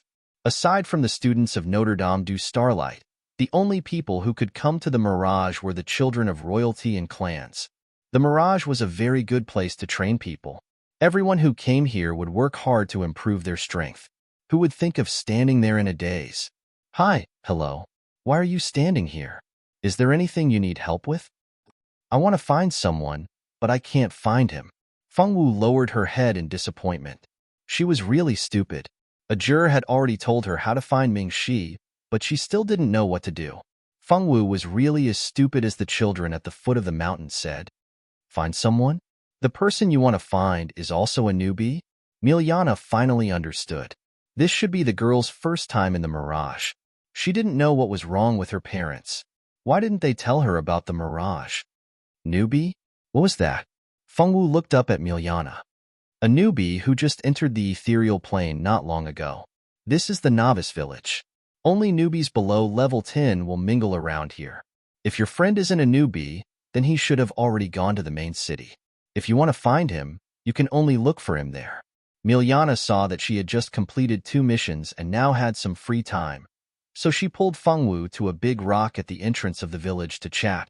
He shouldn't be a newbie, Fengwu said uncertainly. If he isn't a newbie, then he wouldn't be in the novice village. If you want to find him, then work hard to level up. Oh right, do you know how to level up? Miliana wasn't looking down on the girl, but she looked like a fool. No matter how she looked at it, she didn't seem like she knew anything about the mirage. Fengwu lowered her head, revealing a black head. This meant that he didn't understand. Miliana thought to herself and came to the conclusion that this was a shy and sensitive. My child. Seeing that Fengwu didn't know anything, Miliana kindly told Fengwu some basic knowledge and taught Fengwu how to open her backpack and check the beginner's guide in the backpack. All right, you've understood everything you need to understand. If you don't, you can look at the beginner's guide. I'm going to do a quest. You should go and accept a quest as well. Hurry up and reach level 10 so that you can leave the village and find your friends in the main city. Alright, let me remind you, when you're doing quests, try your best to find quests that require you to kill monsters. If you want to do it, find a few more people. The monsters in this world are just as powerful as the ones in the real world. It's too difficult to fight them alone. Thinking about how powerful the monsters in the woods outside the village were, Miliana wanted to scratch her head. Those monsters were too powerful. Even if they gave more experience, she was just a level 5 noob. She couldn't beat those monsters. Her father also told her to challenge more monsters as it would be beneficial for her. Although she would not be thrown out of the ethereal plane after being killed by monsters in this world and would only respawn at the respawn point, dying at the hands of monsters would cause her to lose 1 level of experience. If she had not gone to challenge monsters several times and lost a few experience points, she would not have been stuck at level 5. The more she thought about it, the more miserable she felt. After exchanging names with Fengwu, Miliana ran back to the village to find an NPC to accept a quest. After parting ways with Miliana, Fengwu carefully read the beginner's guide. Finally, she had a general understanding of the mirage and knew what she should do. Fengwu looked up at the sky and made a decision. She wanted to level up. As the Fengwu girl secretly decided to level up and look for her husband, she didn't know that in 2 other beginners' villages, 2 of her acquaintances had also entered the mirage. Little Chung, you're too amazing. You actually got a perception stone. This is great. We can also enter the mirage to train. Eve was dressed in a beginner's robe. She looked energetic and didn't look depressed at all after being given a major demerit. Yeah, Little Chung, you're too amazing. Although she didn't get a perception stone was still good. Rika also knew that her relationship with Ziqing wasn't as good as Eve's, so she didn't feel dissatisfied. It's nothing. It just so happened that my friend had a perception stone, so I bought it. Of course, Ziqing didn't tell the truth. The perception stone in her hand was exchanged with favorability points. In her favorability system, there was nothing good, so the points needed to exchange for a perception stone weren't very high. She exchanged a perception stone for herself and Eve. Eve was the first person she recruited after coming to this world, so she naturally treated her better. As for Rika, her favorability points with Rika had reached more than 90. If she worked a little harder, it might reach 100. That was why she exchanged a perception stone for her. As expected, after Rika got the perception stone, her favorability points increased by another 2 points. After her favorability points reached 90, it was really hard to increase. Until now, the only person who had reached 100 favorability points was Eve. Ziqing had already made up her mind. She was going to increase her favorability points in this mirage. As for Irene, she was currently doing guild business in a novice village. Her choice was the same as most people, which was to run some simple errands and quickly reach level 10. She couldn't wait to see the world outside the novice village. This mirage created by Longza Gamer. She had to find out what was the difference between this virtual world and a holographic online game. Of course, the most important goal was to prevent the female lead from increasing her favorability points. Fengwu still didn't know that these 3 transmigrated girls from another world actually chose to log into the mirage on the same day. Their future days were going to be interesting. The fates of these 3 transmigrated women from different worlds seemed to involuntarily intersect with each other. In this virtual world created by the transmigrated man, the arrival of these three transmigrated women, just what kind of a storm would it bring about?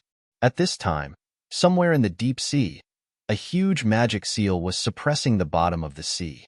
Dark demonic energy floated up and down in the sea. It's here. It's finally here. The variable has appeared. Longzagammer, how long do you think you can trap me? I'll be able to see the light of day soon. When that time comes, I'll definitely destroy the human world and wipe out the entire human race. Ha ha ha ha ha.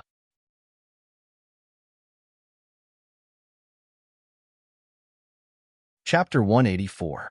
Fengwu and the other two transmigrated girls didn't know that one of them had been targeted. The three of them were still doing their own quests. Fengwu arrived at the village chief's house. There were quite a few people accepting quests at the village chief's house. When Fengwu arrived, there was already a queue in front of her. In front of her, there were 5 people queuing up to accept quests. Respected village chief, is there anything I can do for you? A rather handsome young man dressed in a beginner's uniform looked at the village chief with respect. He had a fawning expression on his face. Young man, my family's pigsty needs to be cleaned. However, my wife and I are already old and can't do heavy work. We can only trouble you. The old village chief raised his wrinkled face and spoke to the man in front of him in a lethargic manner. The young man wearing the beginner's uniform twitched his mouth and silently cursed his bad luck. He rubbed his nose and admitted defeat. There were many quests that could be accepted in the beginner village, but most of them were limited. For example, Anna at the east of the village and Peter at the west of the village would only give out quests to each person 3 times a day. It was the same for the other families. The quests that they could help with running errands were also limited. It was impossible to do them indefinitely. The only quest in the village that didn't have a limit was the village chief's house. This made the village chief's house the most popular place in the entire beginner village. The quests that the village chief gave out were very simple, but also very troublesome. If it wasn't to clean the chicken coop, it was to clean the pigsty. It was to chop wood, do laundry, clean the house, and help the village chief find his playful grandson and lost cat and dog. While doing quests in the ethereal plane, one shouldn't think that doing quests in the game would be enough.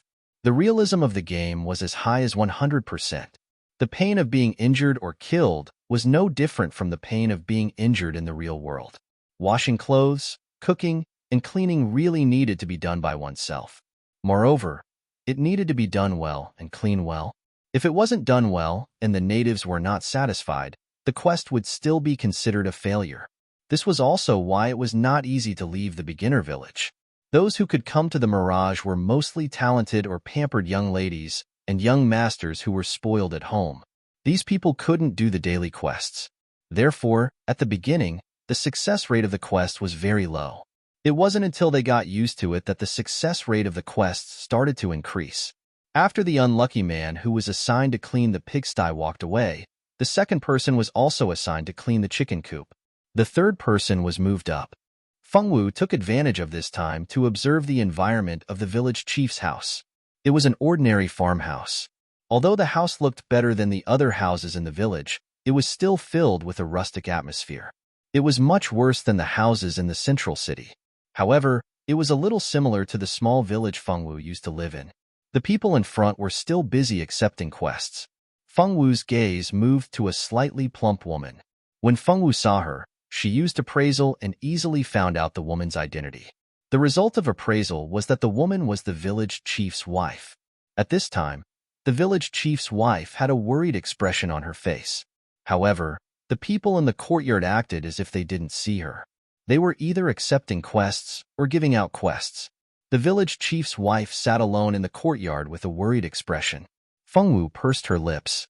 When she saw that there was only one person left, she moved in front of the village chief's wife and stared at her with her big black eyes. "Do you need help?" Fengwu felt that the village chief's wife seemed to be troubled. She probably needed help, so she asked subconsciously. When the village chief's wife heard Fengwu's question, her entire face lit up. Yes, I really need help. My new clothes were stolen by a fox outside the village. Those damn foxes hid my clothes on one of the foxes. Can you help me get them back?" When the village chief's wife asked this question, Fengwu heard a voice in her ear. Respected adventurer, the village chief's wife asks you to help her find her new clothes that were stolen by a fox. Will you accept? Accept. Fengwu had heard from Miliana about the scene that would appear when accepting quests, so she wasn't surprised by the sudden appearance of this voice. She calmly accepted. Fengwu didn't notice that when she approached the village chief's wife, the people who came in with her to accept the quest were looking at her as if she was a monster. What's wrong with that girl? She actually dared to accept this damn quest. She must be a newbie who doesn't understand the situation. If she knew what's going on, she wouldn't have jumped into the pit. She should have seen how many newbies the village chief's wife has tricked.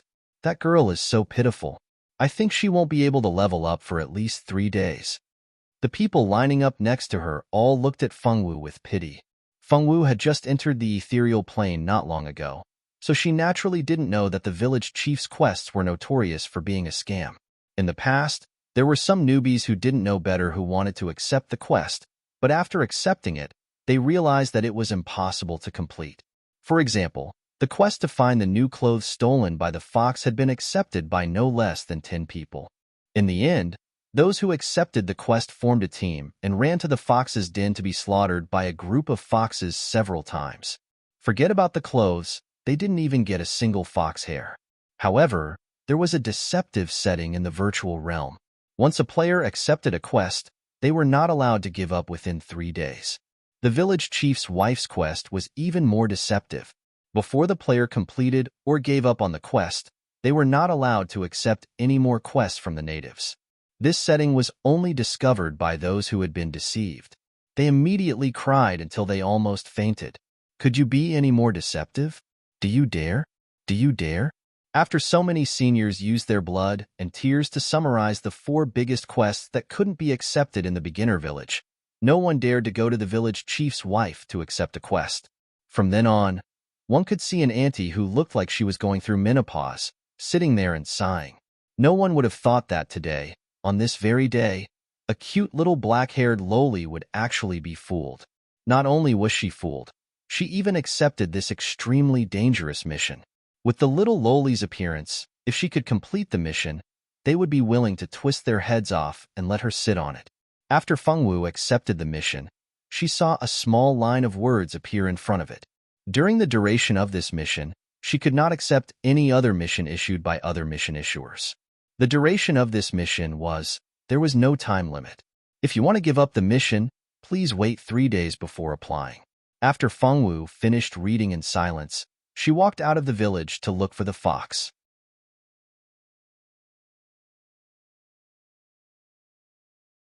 Chapter 185. The foxes outside the village were easy to find.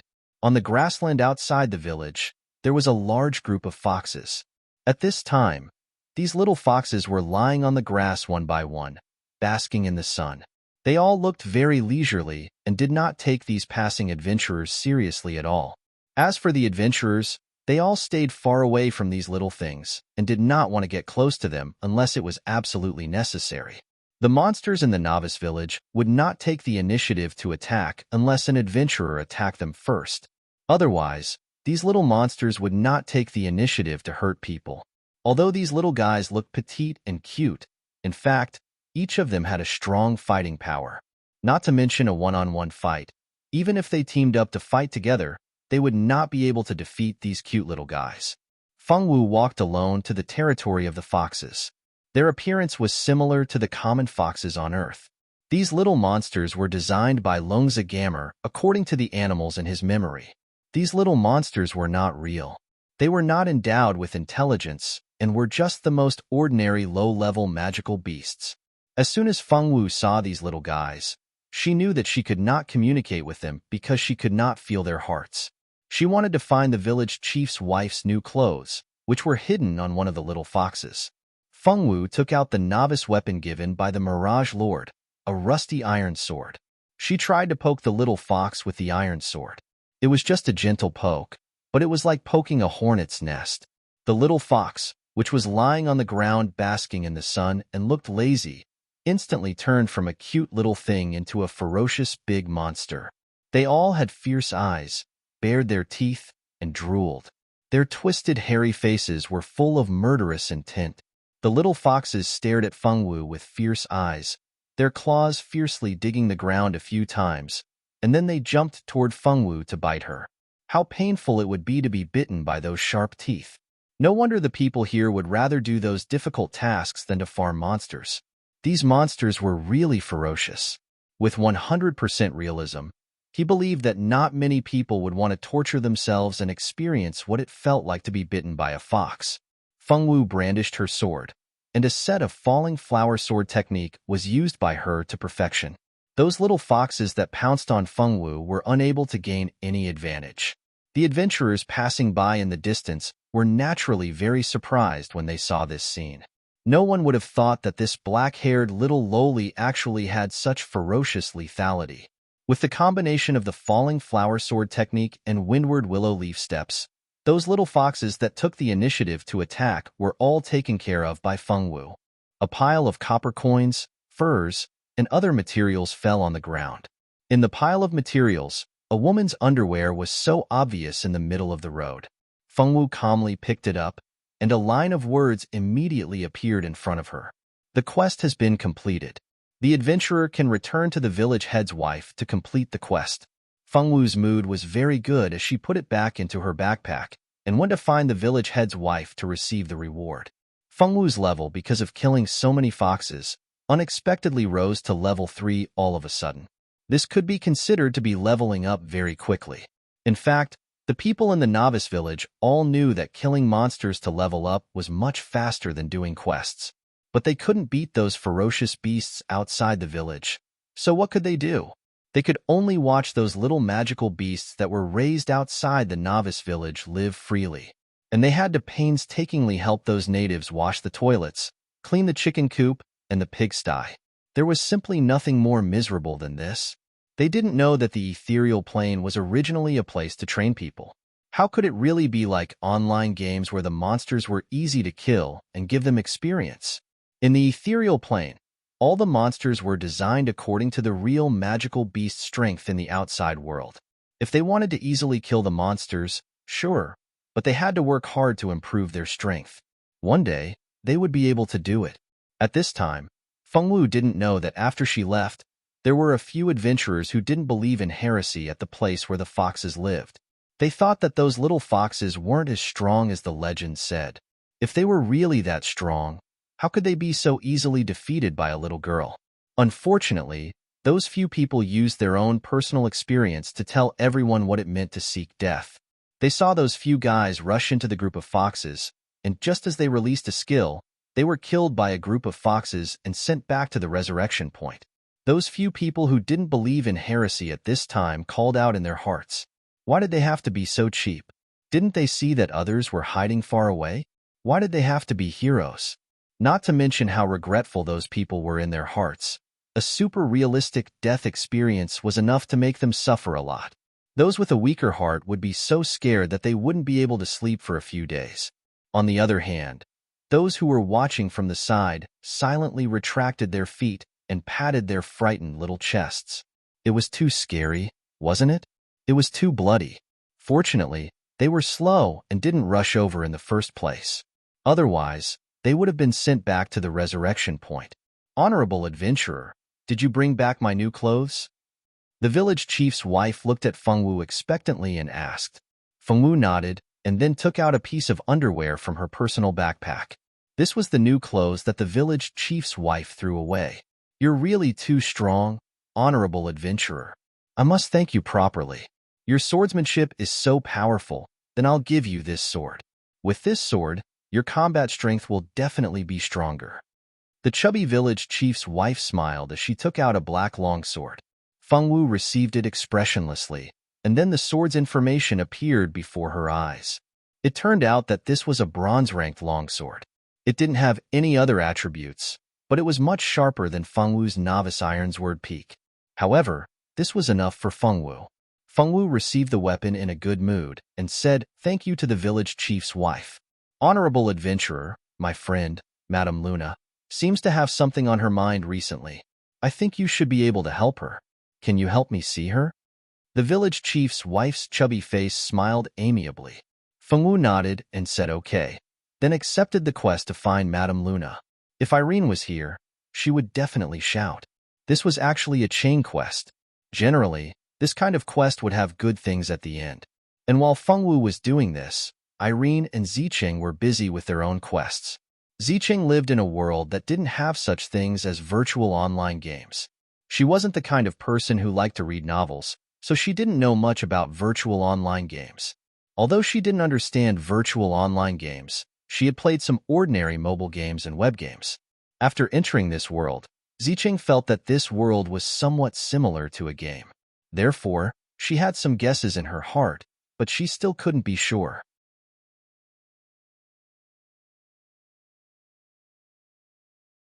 Chapter 186. As for Irene, she was now very sure that this was a virtual world created using the virtual world as a foundation. In her previous life, she was a gaming veteran. She had played some of the more famous games. Although she had never played a real virtual game, she had read quite a few novels about it.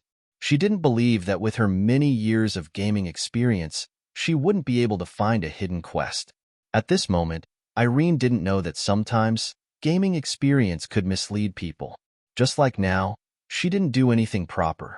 Instead, she went around looking for some inconspicuous natives to curry favor with. In the end, after pleasing them for half a day, she didn't get any benefits. After working hard for an entire day without any benefits, she decisively gave up and obediently went to do quests. Irene was also a ruthless person. When she received the quest to kill monsters and find items, she also accepted it and successfully completed it. She received a bronze staff and a follow-up quest. Congratulations on reaching level 10. You can now head to the main city and begin your adventure. After turning in the quest for the nth time, Fengwu finally reached level 10. On the last quest, she received a silver greatsword. The sword was very beautiful and looked very powerful. Fengwu stored the silver greatsword in her storage space. In her hand, she still held the bronze sword she received from the village chief's wife. She successfully left the village after 2 days through the teleportation circle. That's right, Fengwu girl had already stayed in the novice village for 2 days. During these 2 days, she had been doing quests to kill monsters. Fortunately, although the chain quests were very difficult, the rewards were also very amazing. Not only were the rewards amazing, but the experience was also higher as the difficulty increased. It was because of this that Fengwu was able to reach level 10 in a short 2 days. She could leave the novice village and head to the new map. Through the teleportation circle, Fengwu and the other level 10 newbies were teleported to the main city, Xihua City.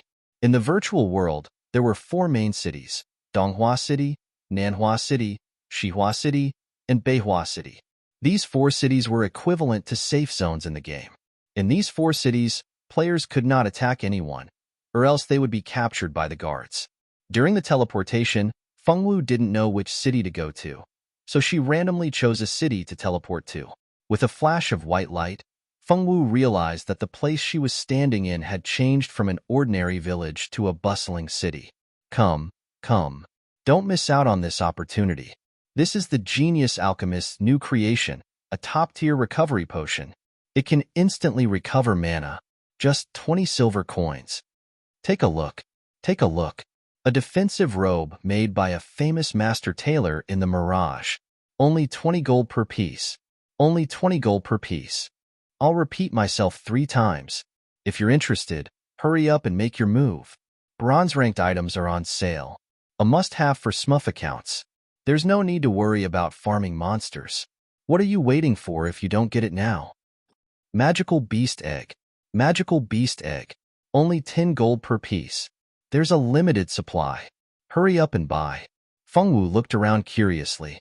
She was extremely curious about this magical world. For a moment, she almost forgot that her main purpose in coming here was to find Ming Shi. After strolling around the bustling streets, Fengwu bought 5 steaming buns at the end of the street. After eating all of the meat buns, she rubbed her bloated belly, her face filled with satisfaction. After eating her fill, Fengwu finally found the Swordmaster Guild after asking a few kind-hearted natives. Newbies who came out of the novice village had to report to their own guild. There, they could receive a set of new clothes for level 10 and below, as well as a reward of 2 gold coins. In the end, the virtual world was different from holographic online games. The purpose of online games was to entertain and earn money from players, while the virtual world was to allow people to gain experience. Because of the difference in nature, there were naturally many differences. For example, in the virtual world, money from the outside world could not be brought in. It was unlike online games, where you could spend gold and ingots just by topping up your computer. Everyone in the virtual world had the same starting point. If you wanted money, you had to work hard to earn it. If you wanted to top up money, it was impossible. Fortunately, there were many ways to earn money in the virtual world. You could work to earn money, or you could go to the guild to accept quests. As long as you wanted to, you could always find a suitable method. After Fengwu found the Swordmaster Guild, she successfully reported to the Swordmaster Guild and received a new set of Swordmaster clothes, as well as a reward of 2 gold coins. Fengwu did not have much money on her at the moment. She only had 7 gold coins in total. 5 gold coins were earned from quests. Although it was only 7 gold coins, it was enough for food. In the virtual world, there was a hunger value. If the hunger value of the body of consciousness in the virtual world was too low, it would lose the ability to move. Because of this, the food industry in the virtual world had been developing very well. At the very least, there were adventurers who visited all the big and small restaurants every day. After changing into the new clothes, Fengwu directly left the Swordmaster Guild. Where could Senior Mingxi be? Ajur clearly said that Mingxi would be in the virtual world. After walking around the main city, Fengwu, who did not find anything, was extremely disappointed. She directly left the virtual world and used the communication crystal to contact Ajur again. Ajur, you said that Mingxi would be in the virtual world, but I can't find him, Fengwu girl said, feeling wronged. The virtual world is so damn big. You've already searched everywhere? Ajur said. No. Fengwu lowered her head, feeling that she had done something wrong. It's fine. Wait for me. I'll ask Senior Elena. She should know where Senior Mingxi is. Ajur could not bear to see Fengwu so disappointed, so he could only help her think of a way. Actually, according to Ajur's own thoughts, Mingxi and Fengwu were really not a suitable couple.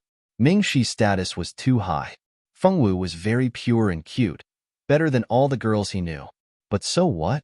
With Mingxi's status and family background, he would never marry a woman who had given birth to a child. Therefore, no matter how good Fengwu was, Mingxi's family would never accept her. Because he had seen through this, he was not very enthusiastic about Fengwu's pursuit of Mingxi. Although he would occasionally watch the show, he did not want to give her a hand. He did not want to make this friend who he had worked so hard to make disappointed and sad. But now, in order to make Fengwu not sad, he had to take the initiative to find out where Mingxi was. No matter how unwilling he was, he had to go. He had promised Fengwu something. If he did not do it, that girl would be angry. He remembered that once he made Fengwu angry, and Fengwu did not speak to him for an entire week.